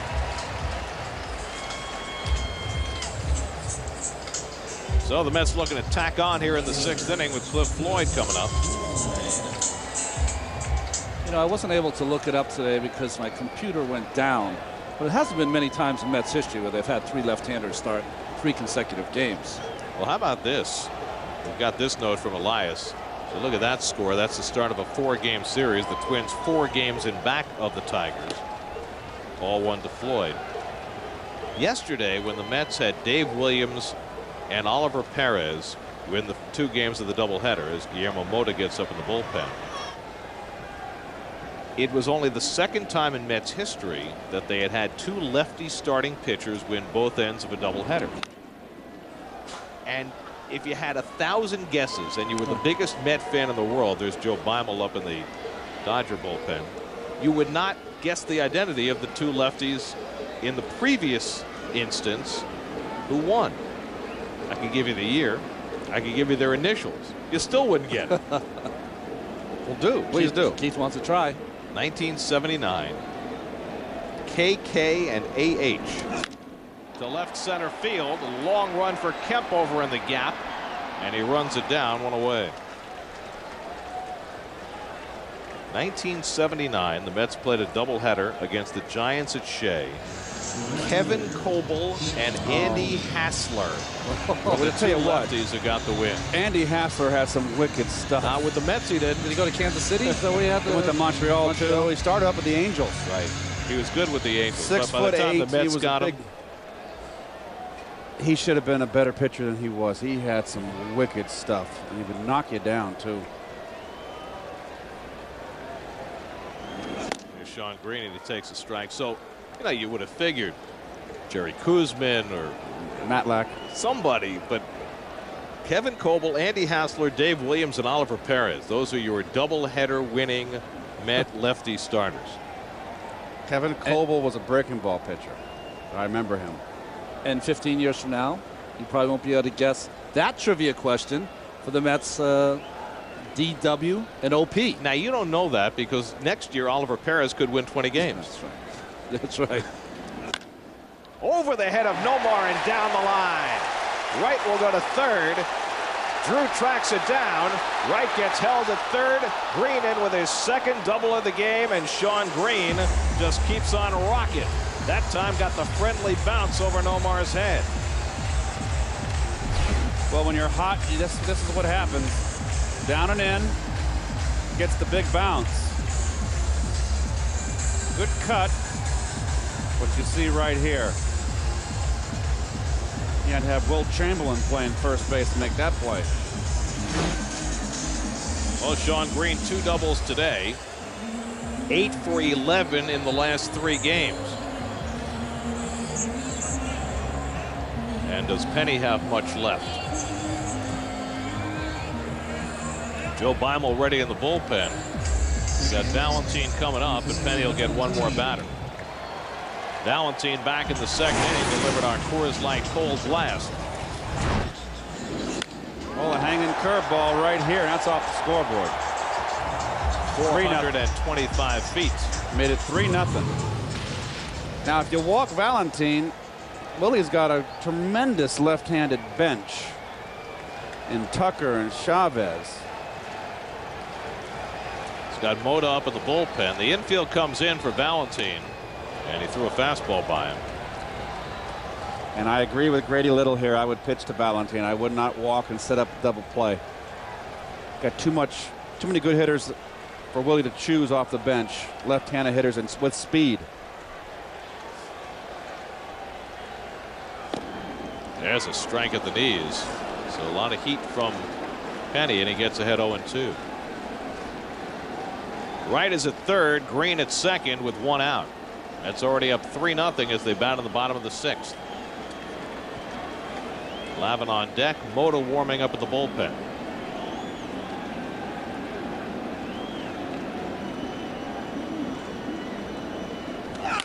Hit hard. Kent with the dive. Coming home. Wright slides in safely as it gets by Hall.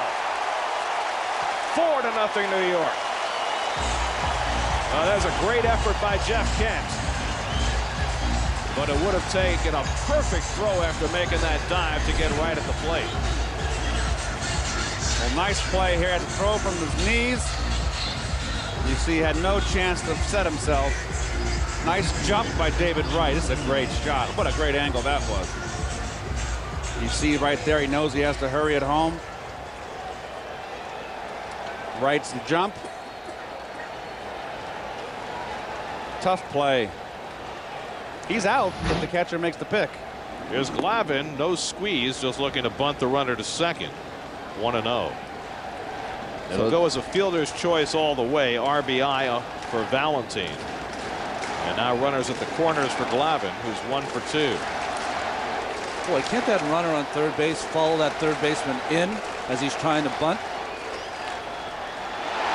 Just fair. Hall looks the runner back and gets the sure out at first. Sacrifice goes 2 to 4 to get Valentine over to second. Well, I think there was no runner on third base here. Hall would have been thinking double play right now. But I think he was a little bit afraid of Green at third base. So 2 in scoring position for Reyes, who's been terrific this year with 2 outs and runners in scoring position. Getting over 400. 71 RBIs for Reyes out of the leadoff spot. And as a pitcher, you have to be wondering here, one of the weapons you can use against Reyes is a curveball in the dirt, but he's already thrown 1 for a wild pitch. I just don't think he has confidence in his curveball in tonight's start, Ronnie. He just hasn't been able to find it. Been leaning much more on his changeup through the middle innings. To go with that 96-mile-an-hour fastball. 117 pitches now for Penny.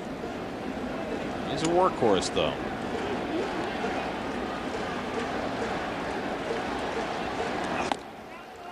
Two and 1 to Reyes.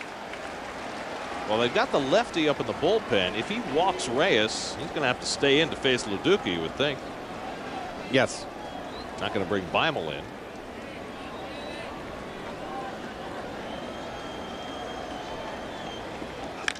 To center field and deep. Kemp going back to the warning track. Near the wall, and it's off the fence, and Reyes is flying. He could go all the way. He's being waved around third. The ball picked up by Ethier. Reyes scores easily with an inside the park home run.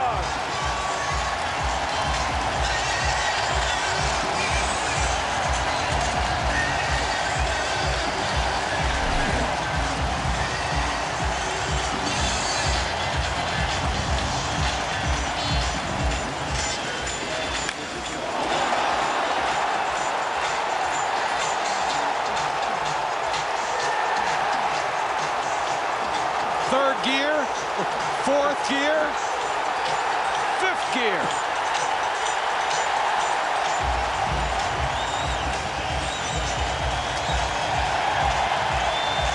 And a curtain call to boot.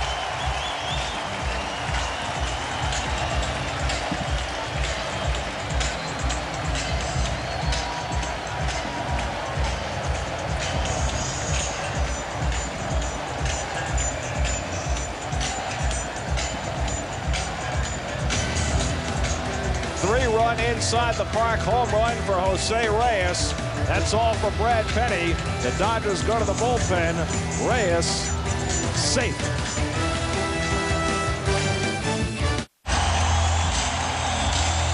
Veteran left-hander Joe Beimel takes over the pitching as Shea Stadium is in a frenzy after Jose Reyes' first career inside the park home run. Paulo Duca takes ball one. I have a hunch it's not going to be his last, and when this day is over, Grady Little will regret not starting Kenny Lofton in center field tonight. 2-0 to LaDuca. It's the Mets' second inside the park home run this season. Remember, Kaz Matsui led off his season with an inside the park home run in San Diego back in April. It's amazing it's the first of Reyes' career with all the triples he's had. To shortstop, and for Call, throws low, but LaDuca's out and the inning comes to an end. But Jose Reyes getting congratulations from his running mate David Wright, and the Mets have broken it open. Steve Berthiaume with your Chevrolet Baseball Night in New York update. The Twins a half game up in the AL wild card, 4 back of Detroit in the Central, and hosting the Tigers. Marcus Timms 2-run shot, his 25th, and the Twins trailing Detroit 3-0 in the 5th. Back to Shea. All right, Steve, and the Tigers 4 games in front of the Twins. The Tigers making a move yesterday that nobody has been able to explain yet, least of all in that Detroit clubhouse, releasing their designated hitter Dimitri Young. Dimitri Young, a big part of that team and having a good year, solid year. Wonder if there's some clubhouse lawyers going on there. Young, I mean, he batted 3rd in their order 2 nights ago, and then yesterday was released. That's weird. There is something underlying there that. And yet, when they made the move, the Tigers said it was performance related. It doesn't sound that way. Meanwhile, Tom Glavin now has himself a 7-0 lead, looking for career win number 288, and it's been one he's been waiting for a while. Now, we've been critical of, Matt Kemp, the center fielder's play, and you see the former Met Tim Hamulak, the left-hander, up for the Dodgers. He is not a center fielder, as Gary said. He's a corner outfielder, but he misplayed Delgado's ball in the first inning, the double. That in a sacrifice fly scored after that double. 2 runs that should not have scored in the first. 3 were let in on the inside the park home run. You're in a stretch run. You got Kenny Lofton on the bench. I don't care if it's Sandy Koufax pitching. You got to go with your defense. As Glavin strikes out Ethier, 5 strikeouts for Glavin, 1 away. I think you're right, and Lofton at this point in his career is not a Gold Glove outfielder either, but he's a veteran who understands a little more about playing center field. Kenny Lofton makes both of those plays.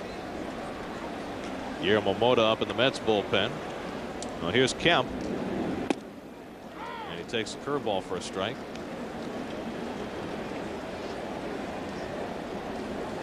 Glavin third on the active win leader list.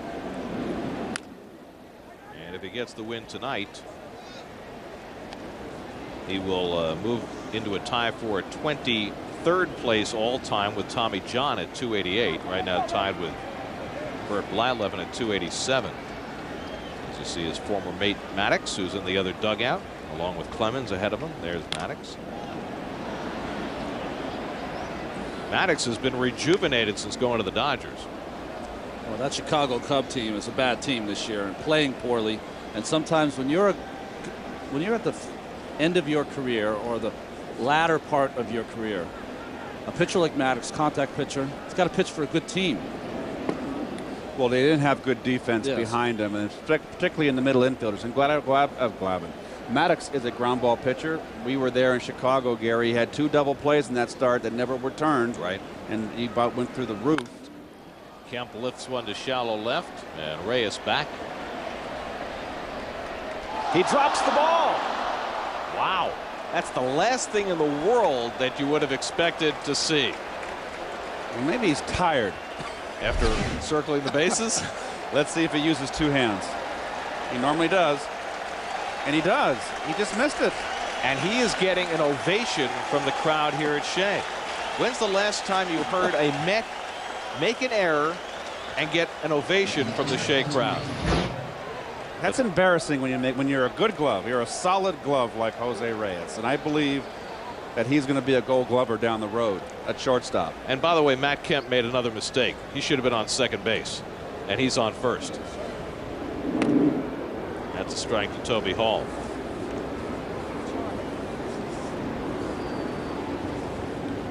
You were talking about Maddox. You know, the acquisition of Maddox has not only helped Maddox, it's helped Derek Lowe as well.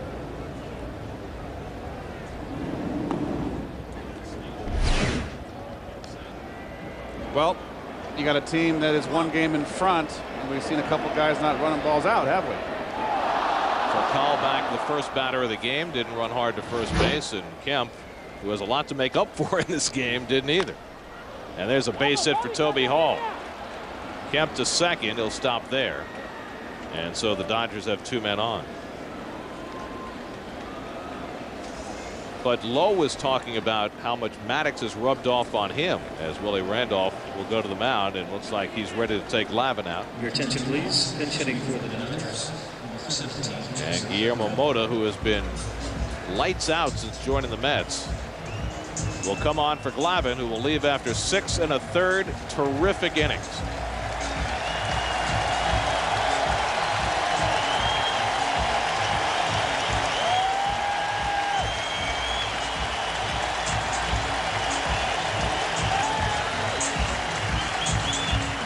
Well deserved for Glavin.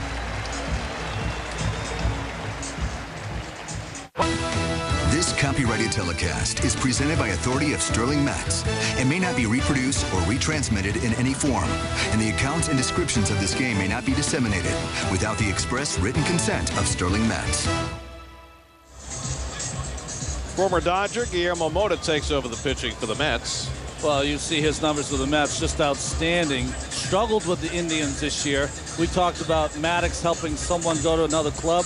Mota, Paul LaDuca caught Guillermo Mota, of course, in Los Angeles, and sometimes that change of scenery can get some guy going. Mota 2 years ago, one of the best setup men in baseball. He's looked like that since coming over to the Mets. State Farm Mets Weekly on Sportsnet New York, your all-access pass to the New York Mets as the Mets TV home brings them into your home in season, off season, every week of the year.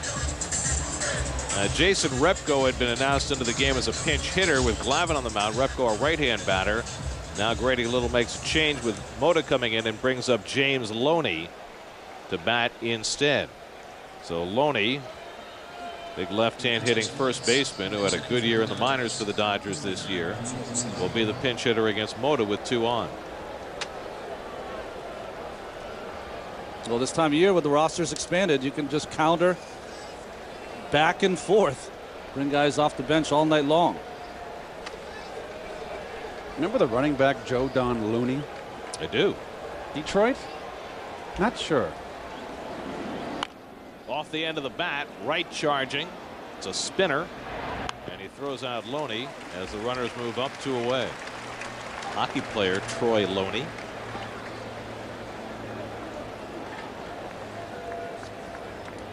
But that was James Loney. And now he's grounded out, and Rafael Furcal will come up. Well, this could very easily be just a 2-0 ball game and a real tight game. Instead, it's the Mets have taken advantage of some shoddy outfield play. Well, you were talking right at the outset, Keith, about the impact that the young players have had on the Dodgers. Positive impact, but you know, you'll have to live with rookie mistakes sometimes as well, and we've seen that from Kemp tonight. And playing someone out of position, a center field, someone in Matt Kemp who's not a center fielder, who's a corner outfielder. And the other thing is, Matt Kemp plays very, very shallow. If you're a corner outfielder and they put you in center, play a little deeper. That way, you know, your mistakes will be a single in front of you, not a double or a home run behind you. And his 2 mistakes were a double and an inside the park home run. 1-1 to Furcal, who has a double in 3 trips. Furcal turned down a 5-year offer from the Cubs to sign a 3-year deal with the Dodgers. I guess he likes L.A. Or doesn't care for Chicago. 2-1 to Furcal. You didn't want to be hitting those ground balls on that rough in Wrigley Field. He likes warm weather. Yeah. There's all kinds of variables here. And one thing he did say, the presence of Manny Mota in the Dodger organization, he is so beloved by many of the Dominican players that had an impact on his signing with the Dodgers. Good changeup by Mota, 2-2.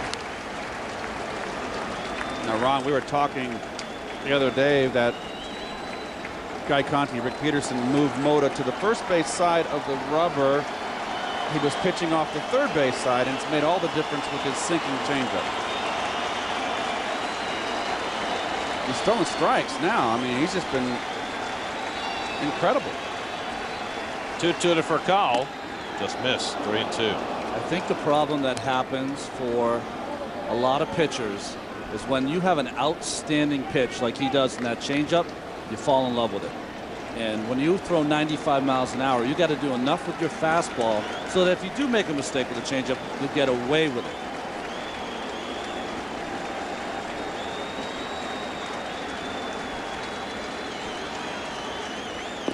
Ball 4, and Furcal draws a walk.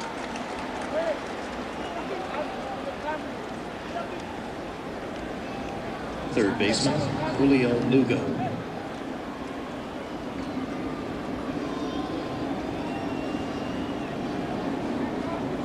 So the base is loaded for Julio Lugo.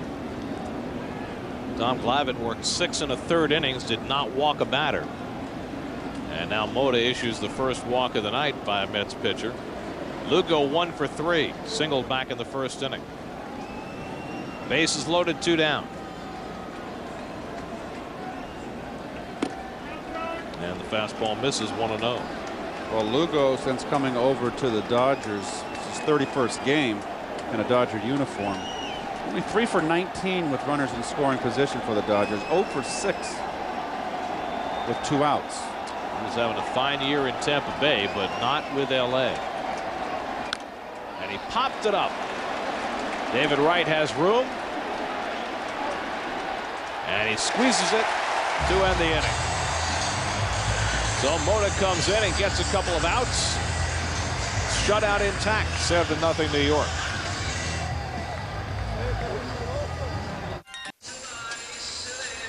Heading to the bottom of the 7th here at Shea Stadium. Mets up 7-0. We're just outside the clubhouse live with tonight's starting pitcher Tom Glavin. Tom, outstanding performance. Your first win since August 5th. How does it feel? Well, it's nice to win. I mean, I know it's been a while since I've won a game, and believe me, that weighs on my mind. But, you know, I just try and go out there and get that out of your mind as much as you can, and just try and get back to trying to pitch well and make good pitches. And I guess for me, I'm looking at it, I've got 4 or 5 starts to get myself where I want to be going into the postseason, and tonight was one step along the way. Well, 2 starts since you had that extended layoff. What are you doing well right now that maybe you weren't doing before the layoff? My mechanics are better. You know, I don't feel like I'm fighting that as much as I was beforehand. I feel like everything's a little bit more comfortable, and you know, sometimes that's a good thing. You get away from it and you take a break, and sometimes you get away from those bad habits and you forget about them. And I guess for me, since I've been out and come back, I've felt really comfortable on the mound, and it's just a matter of you know, getting a little bit more endurance and feeling a little bit better about making pitches when I want to, and tonight I felt a little bit better. Well, you've pitched in October an awful lot over the years. In a strange way, being off a little bit of time here in August and September, will that help you in October? And you talk about endurance? Probably not a bad thing. You know, I mean, I hate being hurt. I hate not being able to go out there because something's wrong physically. But in the long run, 2 weeks off when I had it is probably going to be a good thing going into October. So it may have been a blessing in disguise. But, you know, it came at a bad time for me because I started, you know, at that point in time, I started to feel like I was throwing the ball better again and getting back to doing more of the things that I've been trying to do. And you know, you hate to have a layoff, but like I say, I came back feeling good, and my mechanics have felt good since I've come back, so hopefully it'll be a good thing. Hitting the sacrifice as well. Does it feel good to get involved in other ways and that maybe help you, energize you on the mound? It does. I mean, you know, every part of the game is important, and there have been times this year where, you know, I haven't gotten bunts down or I haven't had good at-bats, and that's all part of the game. And, you know, a night like tonight where I pitched well, you know, made a defensive play, a couple good at-bats. I mean, that stuff is all part of what you need to do in the postseason, so it was a good game. Well, the Mets bullpen is solid, so Tom Glavin hopefully on his way to his first victory since August 5th. He's going to kill me for that one, Gary. We're trusting that you didn't jinx him, Chris. Very presumptive of Chris. Great job, Chris, and thank you very much, Tom, for doing that interview. We very much appreciate the fact that Met pitchers have been willing to do that while the game has been in progress this year. It certainly has enhanced our broadcast. As Carlos Delgado takes ball 1 after Carlos Beltran's little squib infield hit got the Mets started here in the bottom of the 7th. Tim Hamulak on the mound for the Dodgers, pitched a little bit with the Mets last year. And he's behind Delgado 2-0. Hamulak's problem, as it was with the Mets, is you look at the 18 walks in 30 and 2/3, and you put on top of that 30 hits. That's a lot of base runners. Well, it was a great trade for the Mets. They got Duaner Sanchez in that deal for Hamulak and Jay So, who has since been moved on to Tampa Bay. And now it's 3-0 to Delgado. Well, Hamulak's always had the problem. He just doesn't have great command. He's got great stuff. When that trade was made, there was a lot of people that said, boy, getting rid of Jay So, that's going to really hurt the Mets. But, boy, Duaner Sanchez, even though he's out now, what a job he did in the first half of the season. And there's a strike, 3-1. Hamulak not only is not throwing strikes, he's not throwing hard. I mean, Hamulak's a low 90s guy, and those last 2 fastballs were 87. He's got a real hurry motion, doesn't he, Ronnie? Just like gets it in like a real fast motion home. Delgado hits it hard, should be a double play. Kent to Furcal, and on to first, a 4-6-3 double play. 2 out and nobody on.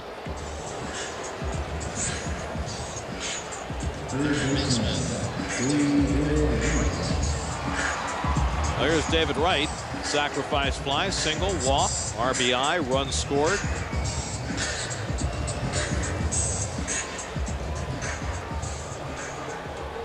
Mets trying to get their magic number down to 7.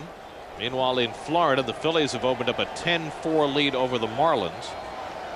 Those two teams began the night tied for second place in both the East and the wild card. The Padres, who lead the wild card, have the night off. And we were talking about the Dodgers getting Maddox before. Interesting that the team that's chasing them, the Padres, as you look at Roberto Hernandez, picked up David Wells, almost as though they're trying to match him veteran for veteran. Well, David Wells, anyone who's watched the game knows what he can do with big starts and in the postseason. But it's just whether he's physically able to do that anymore. Well, what's interesting is that the Dodgers were one of the teams competing to get Wells as they try to beef up their rotation. And you see the standings out west. The Padres just 1 game behind. They've won 5 straight.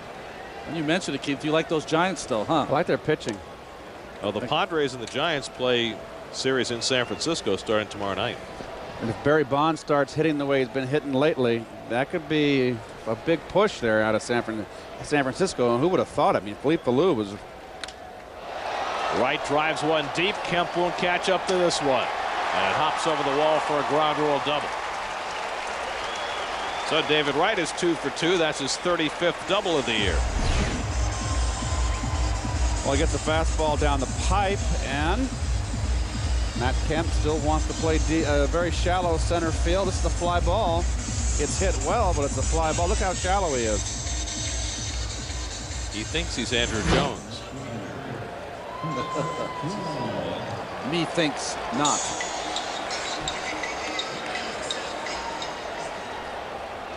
Here's Cliff, who's 0 for 3. Floyd now 2 for 13 since coming off the disabled list. Hits it hard, but right at Kent. And that'll end the inning. So a 2-out double from Wright. Congratulations. We go on to the 8th. That's working on another shutout, 7-zip.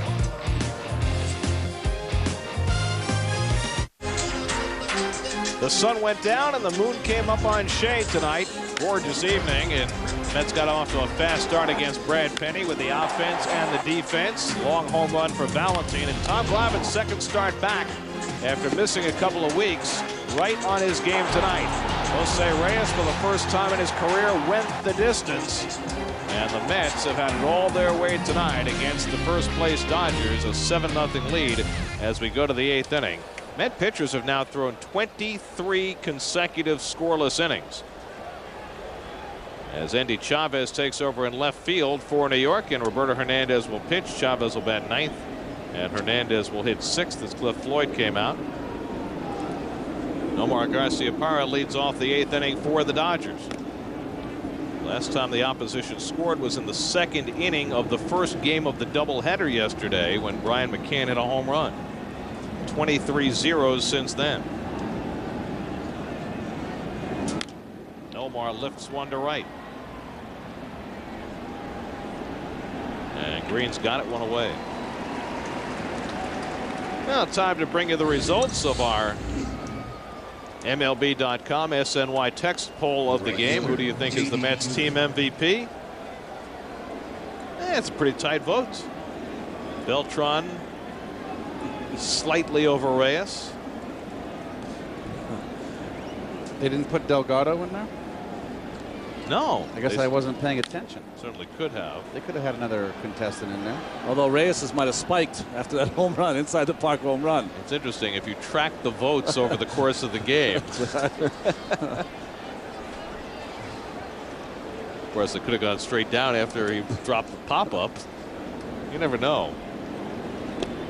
1-1 to J.D. Drew. You're saying fair weather fans?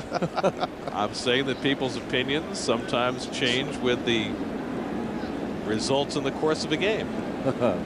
Although he did get a standing ovation. He did. Look at that shirt. It's a nice sunset right there. In 2006, Hyundai, the Mets, and Sportsnet New York are teaming up to strike out cancer. For every K the Mets pitching staff registers, Hyundai, the Mets, and Sportsnet New York will donate $25 to the Hope and Heroes Children's Cancer Fund. If you'd like to help, go to www.hopeandheroes.org. Drew tries to hold up, and he went around, and he's down for the 3rd time tonight. So 2 out and nobody on. Let's see if he swung again. I don't think he did. Gary Cohen, Keith Hernandez, Ron Darling, Chris Cotter, and a cast of thousands with you from Shea Stadium. Mets and Dodgers opening a 4-game series, and the Mets jumped on the Dodgers early, and they've had it all their way tonight. A 7-0 lead as the Dodgers bat in the 8th. Mets trying for their 2nd straight shutout win after Oliver Perez did it in complete game fashion yesterday. Jeff Kent takes up and in. Kent a double in 3 trips.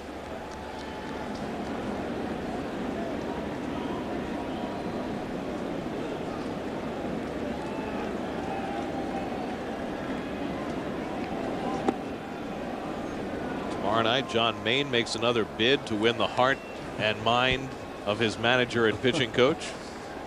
And general manager. He's been unbelievable.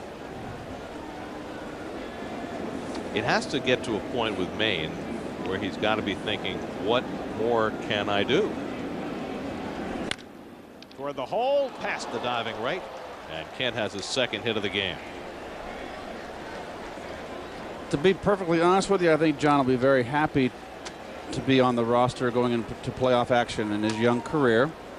Sure, he'd be disappointed, but I gotta believe he's on the roster. In what capacity? Well, we can think about this all we want and talk about it every day. We've still got 3 weeks to go. He keeps pitching the way he's pitching. What would you do? I don't know. I mean, here's the thing. And Andre Ethier takes a strike. You're not bumping Pedro. You're not bumping Glavin.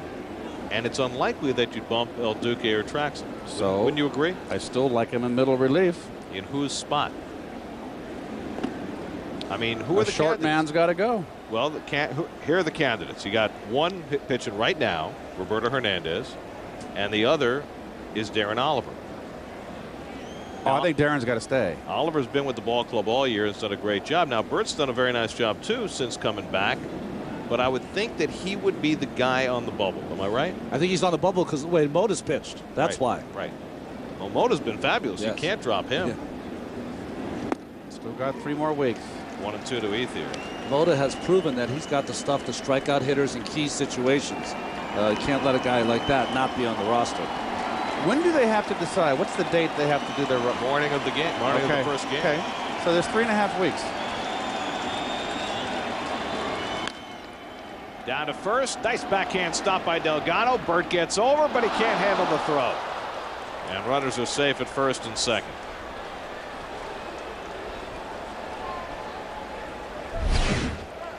Well, Carlos here should have gone and got the force out. That was his first thought. I don't know what he was thinking about going to the pitcher. Was Reyes there? He was going to go to second. Reyes did not cover. I don't believe Reyes got there in time. Well, let's see if we can get an angle here from our crew. But if Reyes wasn't there, there's no reason why. There's no excuse for him not to be there.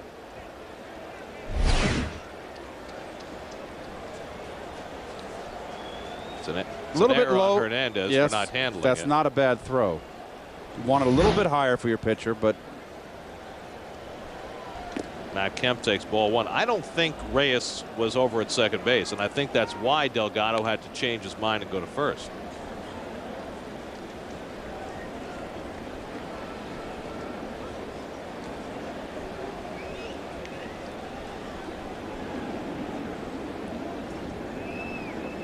Matt Kemp is 0 for 3. And that only starts to describe his night as Giovanni Carrara gets up in the Dodger bullpen. Isn't he an opera singer? Let's see what happens here. Kent lets up. Oh, Reyes isn't there. I tell you what, if he'd have thrown it, Reyes would have got there.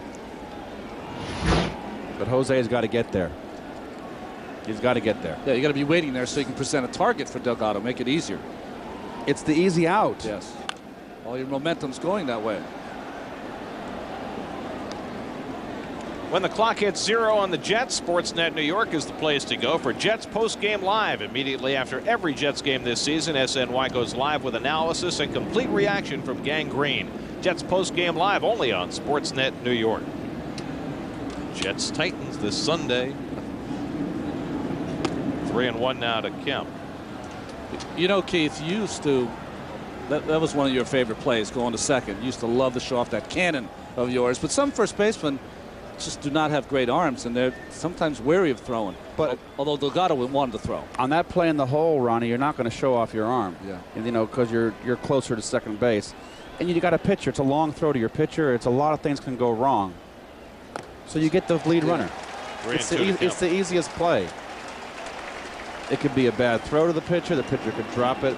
You know, there's so many things that can happen. It's a tough play for a pitcher, even though they work on it. And you get all your momentum going towards second base. Runners will take off with 3-2 and 2 down. Popped up, shallow right. Green in to make the call. Cap gone. He's got it. A hit and an error. Still 7-0. Looks like Shirley McLean. Yeah. Or Happy Days mom. Yes. Home 8th inning. Lots of families on hand. Tim Hamulak, who pitched the 7th inning, stays on for the 8th for the Dodgers, and Sean Green having another big night. 6 for 8 in the doubleheader yesterday, 2 doubles and 3 trips today.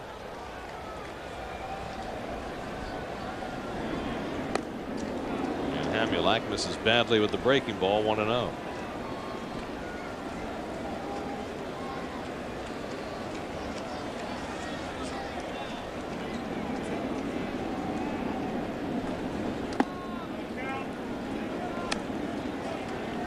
To Green.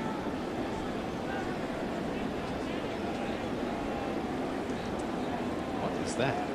Computer, obviously. And what was it showing? Well, let's. Oh, it's a photographer. Oh, I see. How cool. Developing his pictures right on the spot. He's looking for the best picture. That's pretty amazing, isn't Looking for that celebratory shot after Reyes is inside the park home run. Leadoff walk for Green. So we check out the Toyota National League scoreboard. Xavier Nady with a home run for the Pirates today. Well, the Marlins got a no-hitter last night. Not tonight. But they're coming back. They were down 10-4. It's now 10-8. In a game in which Ryan Howard has his 54th home run. Well, that's got to be the culprit there, is that Philadelphia bullpen. Well, with Tom Gordon down, Arthur Rhodes gave up 2 games. Every time he's been given a chance to close games wherever he's been, he's always had a tough go of it. Well, I think the bullpen is Philly's weak link in their pitching staff. They got their starters back, and they got a pretty good starting rotation, but I just think their bullpen's very thin. Didn't seem to get a very good start out of John Lieber tonight, but in general, I think you're right. I think their pitching is much better than it was. Starting pitching. 2 RBIs for Valentin tonight, including his 15th home run. I think the thing that's going to be interesting for me is both Florida, I see Heilman up in the bullpen. Both Florida and the Tigers have very young starting pitching. And they're going to have 4 or 5 more starts left. It's going to be interesting how much gas they have left in the tank. Because I'll tell you, I threw 200 innings my rookie year. I was gassed by the end. Josh Johnson started that game for Florida tonight. He did not go well. Valentin back toward the left field corner, and Ethier has room. 1 away. So 1 out and 1 on. We check out the Hyundai in-game box score. Jose Reyes with a 3-run inside the park home run. That's the feature play tonight. David Wright, a couple of hits. Sean Green, 2 doubles. Carlos Beltran, his 113th RBI. Valentin, a home run. A lot of contributions tonight, a 7-0 lead. Andy Chavez up for the first time, came in a double switch. Takes ball 1. Andy had a nice doubleheader yesterday, went 3 for 5. Has that average up to 311. He's had a fine year. So the remnants of Reyes' inside the park home run on his chest. A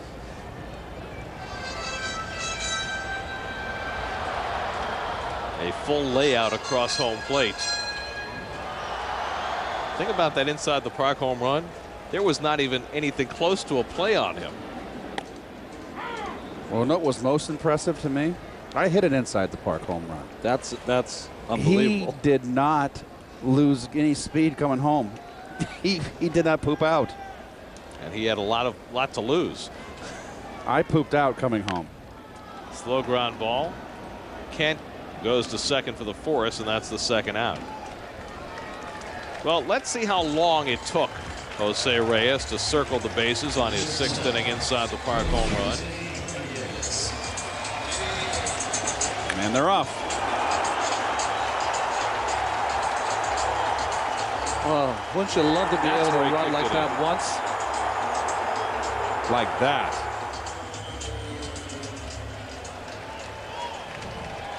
Under 15 seconds. Divided by 4.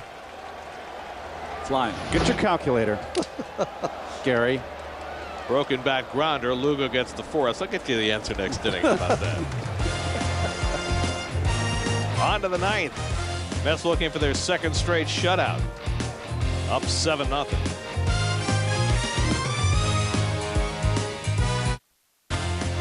Steve Berthume with your Chevrolet Baseball Night in New York update. The White Sox a half game back in the AL wildcard race, hosting Cleveland. Top three, Ryan Garco singles in a run.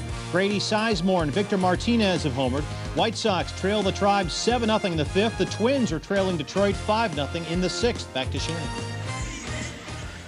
So the Twins and the White Sox both trailing. Those are your two leaders in the American League wildcard race, and they were respectively 4 and 4.5 behind the Tigers starting the night in the AL Central. Mets games are available in high-definition quality across various cable providers, including DirecTV, Time Warner Cable, and IO Digital Cable, service provided by Cablevision. Go to SNY.TV for complete HD channel listings. Get the Mets in HD. Aaron Heilman comes on to try and finish it off for New York. Aaron Heilman has been outstanding since giving that 8th inning the bridge to Wagner, pitching the 9th, of course, here tonight. I like the way he's been using his fastball recently. Delwyn Young, the pinch hitter, grounds one right at Valentin. One pitch and one out. That's Delwyn Young, not Delman Young, the Tampa Bay outfielder, brother of Dimitri Young. Let's see, Delman's been suspended for 2 months. Dimitri's been released, but Delwyn's not related to either one of them. So he's all right. Except he just grounded out. And here's our old friend Marlon Anderson, who last time we saw him was in a Washington Nationals jersey, traded last week, just before the August 31st deadline to the Dodgers. It's interesting how seasons go. The Nationals were playing him in the outfield because they knew they wanted to trade him, and they wanted to make his worth a little better by saying, hey, not only plays second base, he can also pinch hit, but he can play the outfield. We saw him play the outfield a little bit here last year. And Marlon behind in the count 0-2. He said it was a strange day for him because literally he came sliding across the plate with a winning run for the Nationals, and as soon as he got to the clubhouse, they called him in Frank Robinson's office. We just traded you. Thanks for helping us. Bye. 1-2 to Marlon. Well, Heilman, hasn't pitched. This is the 4th day now, so he pitched the 2nd game at Houston. It was Saturday. Inning of work, so on that Saturday in Houston. So this is why he's in here, just to keep him sharp. You know, if you're wondering why he's pitching in a 7-0 ball game, that's the reason. Not a fun night for the man who bleeds Dodger blue. No, but he's going to go to a restaurant tonight. I guarantee you that. You think? Might be a little pasta involved. He told me the restaurant he's going to, but I won't say it over the air because I won't mention it. It's a very fine restaurant, very fine Italian restaurant. I knew there was going to be some kind of Italian mention in there. Does Tommy eat sushi? I don't know. I never asked him. Anderson fouls it off. Does Tommy eat Thai? No, it's got macaroni involved, homemade gravy, veal, mozzarella, check tablecloth. It's more like those old-fashioned Italian. Oh boy, give me some of those Nathan's fries anytime. Tommy likes those old-fashioned Italian 6-course, 8-course meals. Let me see. Lobster and then first course, salad, pasta, veal parmesan, tartufo to finish the night off. You got to have the baked clams for the appetizer. Little Chianti to wash it all down.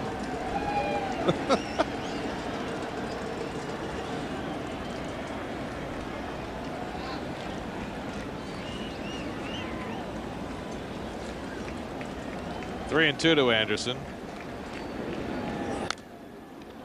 They'll go out of play.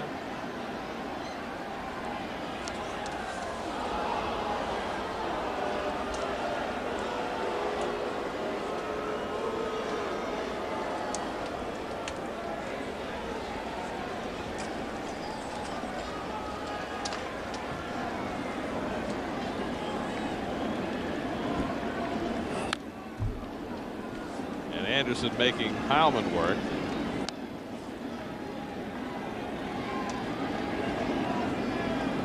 Coming up tonight on Geico Sports Night after Nissan Postgame Live, we'll go in the Mets clubhouse. Emmett Smith breaks down week 1 in the NFL. And A-Rod across the street. All coming up on Geico Sports Night. Down the left field line. And that goes foul. The rejuvenated Andy Roddick took on Jimmy Connors as his coach. And boy, he's in the quarters now. The quarters, right? He beat Hewitt, his nemesis. Before that, he beat He's Becker. in the semis, excuse me. Before that, he beat Becker. Becker, of course, the one that took Agassi out. You know Jimmy Connors, don't you? You've heard that name, Gary. Oh, I know the name very well.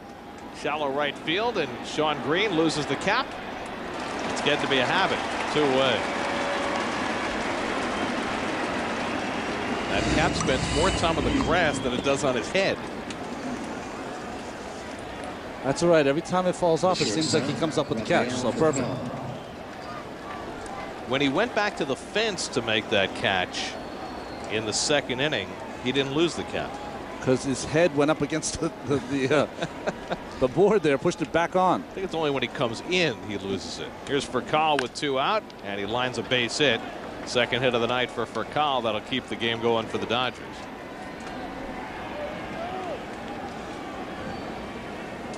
Third baseman. So a 2-out single for Furcal. And now Julio Lugo, who grew up in Brooklyn.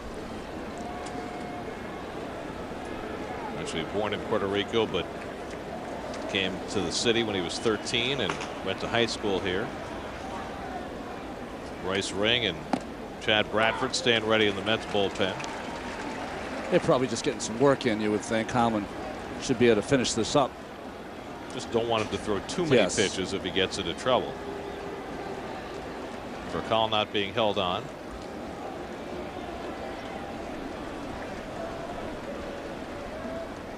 And the changeup misses 1-1. Tomorrow night, John Maine against Hong Chi Kuo in game 2 of the series. Here's John. He has won 5 straight. I was going to say I'll take care of Kuo tomorrow, Keith, but you're not going to be here. I'll be watching. Okay.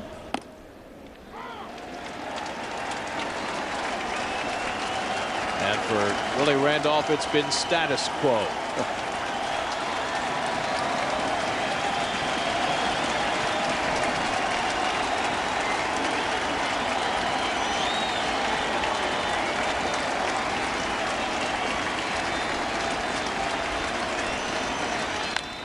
To left field, Chavez back. He's got it lined up, and the ball game is over. The Mets post their 2nd straight shutout victory.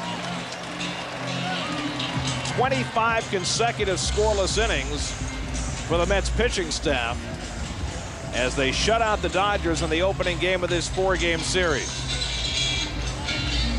Aaron Heilman finishes it for Tom Glavin, who has career win number 288. Matching Tommy John on the all-time list. Jose Reyes with his first career inside the park home run and 2 more doubles for Sean Green. That reduces the magic number to 7. The clincher gets that much closer. Back to Shea in a moment. New York Mets baseball on SNY is brought to you by Geico. 15 minutes could save you 15% on car insurance. Visit geico.com or call 1-800-947-AUTO. By Jeep, the all-new 7-passenger Jeep Commander. It's your world. Take command. By Aflac. Ask about it at work. And by the New York State Smokers Quit line. Call 1-866-NY-QUITS for free help and advice. Start your smoke-free life today. Now for the AOL game summary, and the Mets were in complete command of this one. Well, they don't let up, Gary. One thing, the teams that are coming in, they've been playing lately are contenders, fighting for wild card or division leaders, and the Mets just keep the pedal to the metal. And that second category right there, getting Tommy Glavin through 6 1/3 fine innings. Good sign for the Mets. Whether it's the back of the rotation pitching or the front of the rotation pitching, it's been splendid. Tomorrow night, game 2 of this series. We'll have it for you at 7 o'clock here on SNY. Coming up next is Nissan Post Game Live. Mets and Dodgers opening a 4-game series in the city that never sleeps but continues to dance. Mets got off to a fast start, both with the bats and with the gloves tonight. Jose Valentin providing big-time power with his 15th home run. Reyes did it with his glove. Glavin did it with his arm and his glove. Mets were aggressive all night as Glavin posted his 288th career win, but it's Reyes who had the big blow of the night as he circled the bases. For Keith Hernandez and Ron Darling, I'm Gary Cohen. Let's go to Steve Berthew. Thank you very much, Gary. Coverage of the New York Mets continues here on Sportsnet New York. It's Nissan Postgame Live. We'll break down tonight's game between the Mets and the Dodgers. We'll also have lots of reaction from the Mets clubhouse, including manager Willie Randolph. And then it's Geico Sports Night immediately following with continuing Mets coverage as well. But first, Nissan Postgame Live. Sit back, relax. We're coming back after this.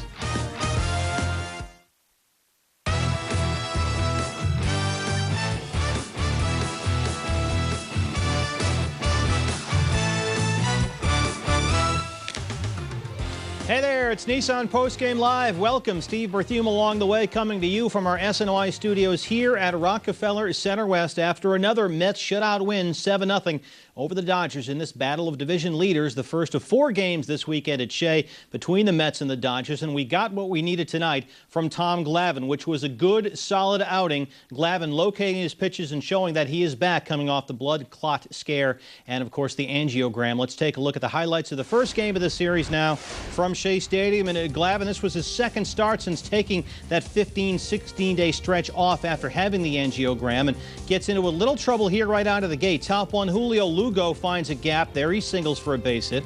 Next up, Nomar Garciaparra. With Lugo staying on first, Nomar fists it into center field, and immediately Glavin is in trouble here. But he recovers, rings up J.D. Drew. Glavin locating, that's the key for him. He'll tell you that. Next up, Jeff Kent. Kent gets some of it, not enough though. Flies out to left, and Glavin gets 2 on, but gets out of trouble in the first inning. Facing Brad Penny of the Dodgers, who came in leading the National League in wins. Bottom one, Jose Reyes singles. So Penny, much like Glavin, cannot get through a clean first inning. And next up, it's Paul LaDuca. And again, Penny, just like Glavin, giving up base hits early. LaDuca singles, Reyes hustling over to third. His speed would certainly be one of the focuses of this ball game. Next up, Carlos Beltran. Beltran knocks it down the first baseline. Reyes scores. LaDuca wants third, hustling all the way, but he's thrown out at third. Still the run scores. It's 1-0 Mets. Beltran had a 2-for-4 night. Next up, Carlos Delgado. Delgado going to center field. This one off the wall, and this would also be a recurring theme tonight. Some misplayed baseballs out there in center field. That was not a good night for Kemp out there. Next up, David Wright. After Beltran went to third, Delgado to second. Matt Kemp makes a nice catch there. Beltran able to tag. It's 2-0 Mets. Penny would allow 7 runs on 10 hits in 5 2/3. Second inning, Andre Ethier right back at you. Tom Glavin, of course, grew up a goaltender in beautiful Billerica, Massachusetts.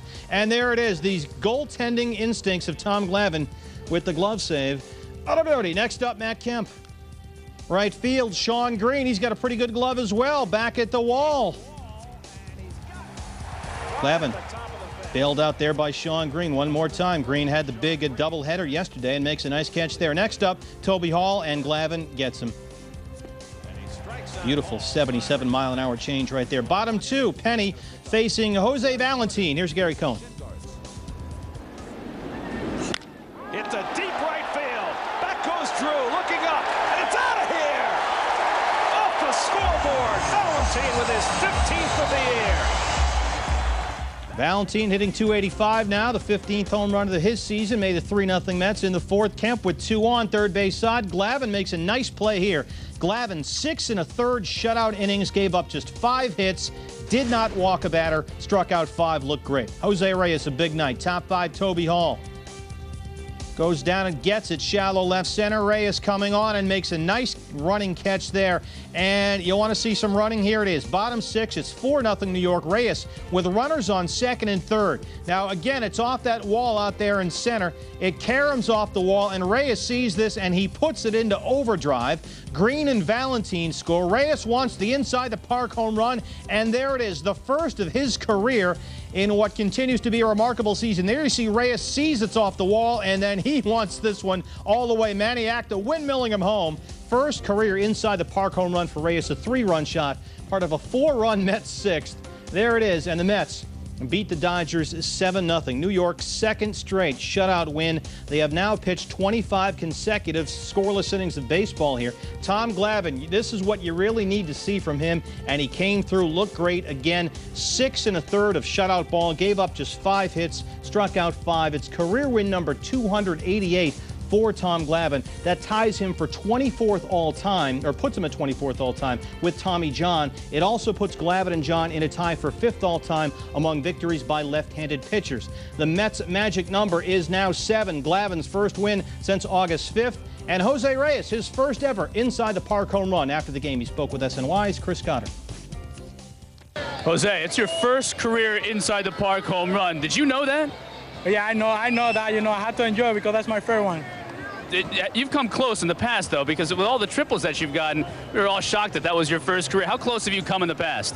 I mean, I was real close, you know, last couple of weeks. I hit one ball. I don't remember. I think it was in Florida or something, you know. I think I had a shot, and Manny said, no, we have to slow down you a little bit because, you know, it's going to be some trouble in home plate. You know, I said, it's okay with me. You know, I'm going to get one sooner or later. Now, when you rounded first base and you really started to pick it up, did you start thinking inside the park? I mean, you know, when I was between first base and second base, I just thinking a little bit. I said, maybe I had a shot to make inside the park home run. When you slid, or when you were coming around third, did you think it would be that close? You slid, and it wasn't even that close. No, I know, you know, but I just try to do my best. You know, I had to slide there because I don't know what's going to happen. Penny was not very sharp from the start today. You guys really got all over him. Did you have a game plan coming in, and did you execute that plan? I mean, you know, yes, looking for a strike. You know, sometimes he throws that like a high fastball. You know, we just want to looking for all speed and try to put the ball in play. Okay, thanks, Jose. Thank you. All right, Jose Reyes, one of several Mets who had 2 hits in the ball game tonight. Reyes 3 RBI, goes 2 for 5 in this 7-0 win over the Dodgers. Beltran 2 for 4. David Wright 2 for 2 in the game, and Sean Green, who busted out in a big way in yesterday's doubleheader, had the 2 home runs, 1 in each game. Another nice night for Green tonight, 2 for 3.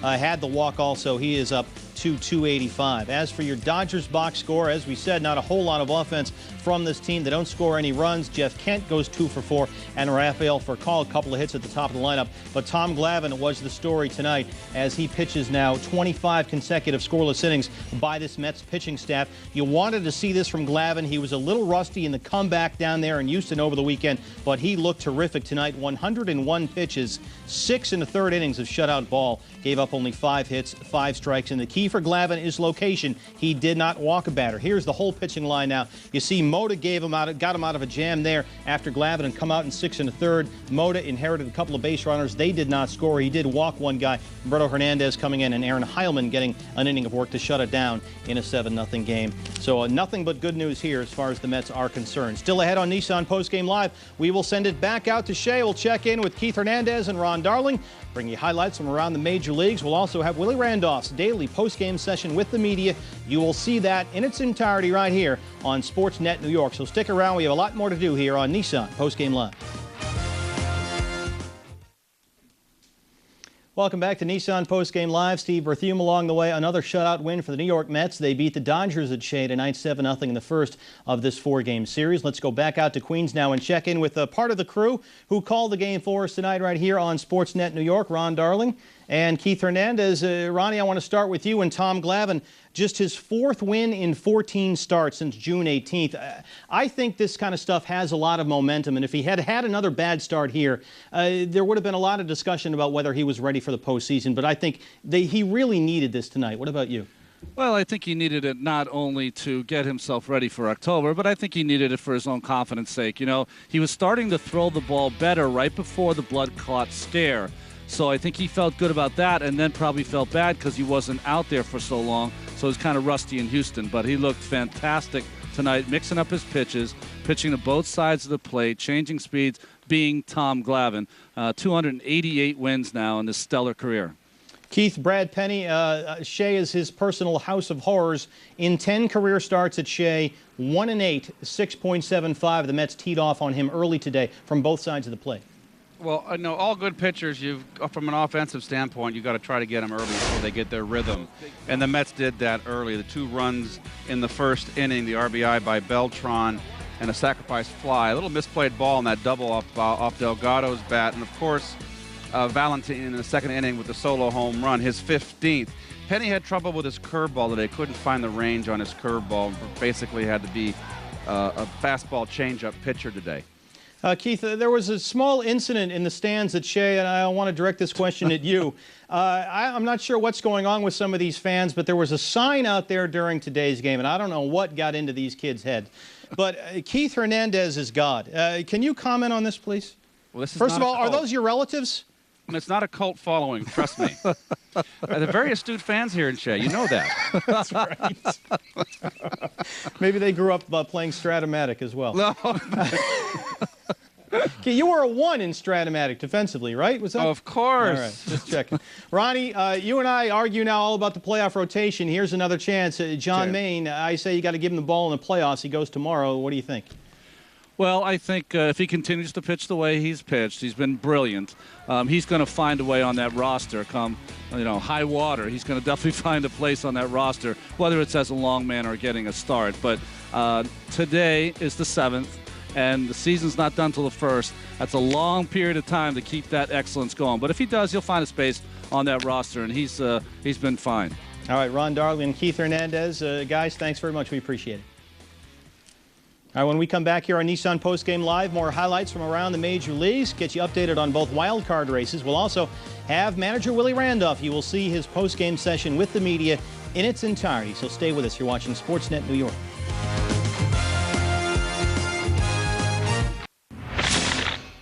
All right, Nissan play of the game. What else? Jose Reyes off the wall, and this with runners on second and third. It was 4-0 in the 6th.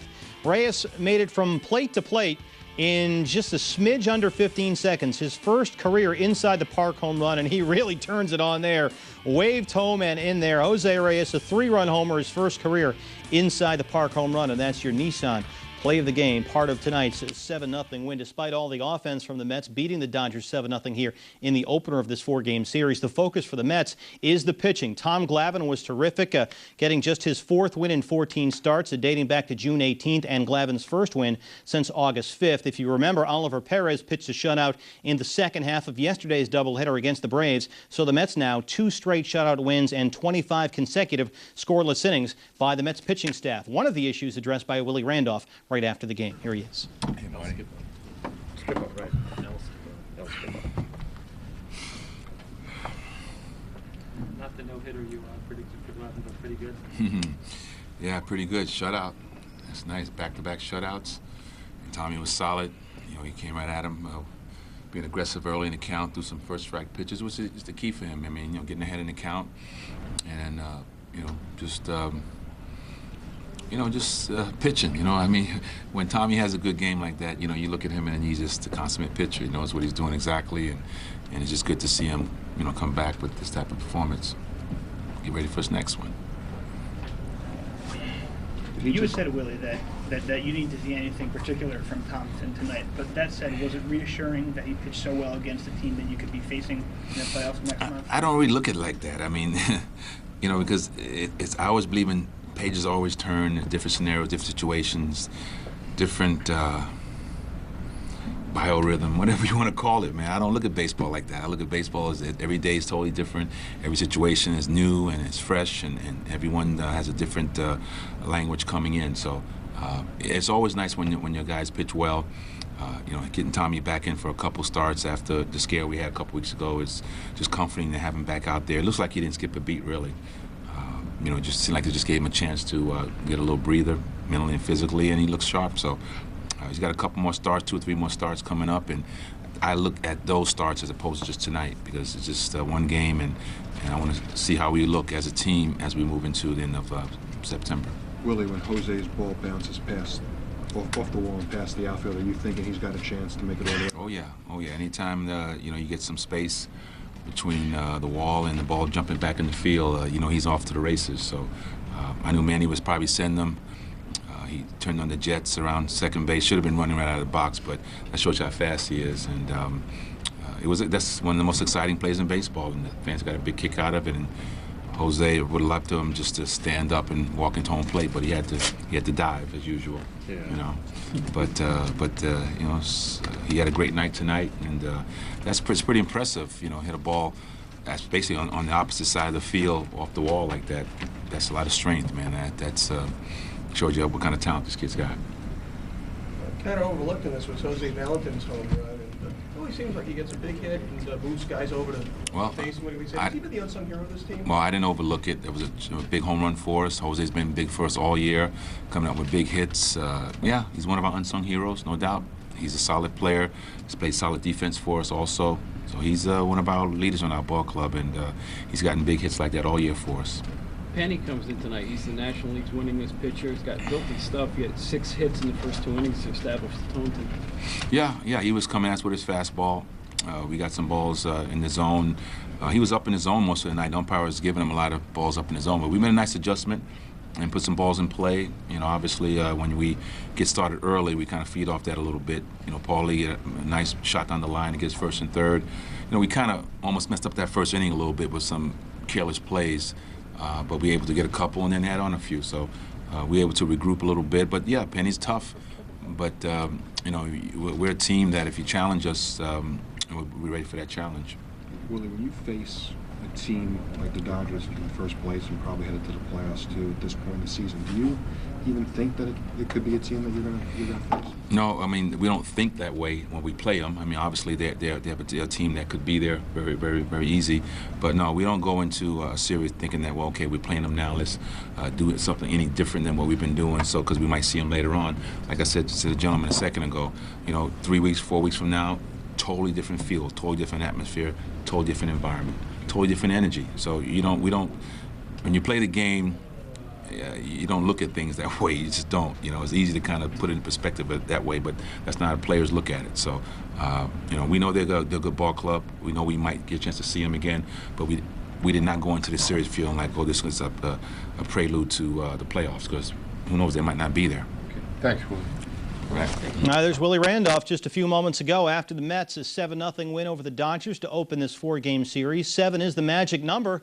It's down to 7. They win 7-0. The story in this game, though, Tom Glavin, boy, did he need this. He pitched just terrific. 6 1/3 innings of shutout ball. Glavin gave up just 5 hits, struck out 5, did not walk a batter, threw 101 pitches, 62 of those coming for strikes. So Glavin now 13-6. Tonight's win was his first since August 5th and just his 4th win in 14 starts dating back to June 18th. SNY's Chris Cotter spoke with Glavin during the game as soon as Glavin came out of the game after tossing 6 1/3 innings of shutout ball. Here he is. Tonight's starting pitcher Tom Glavin. Tom, outstanding performance. Your first win since August 5th.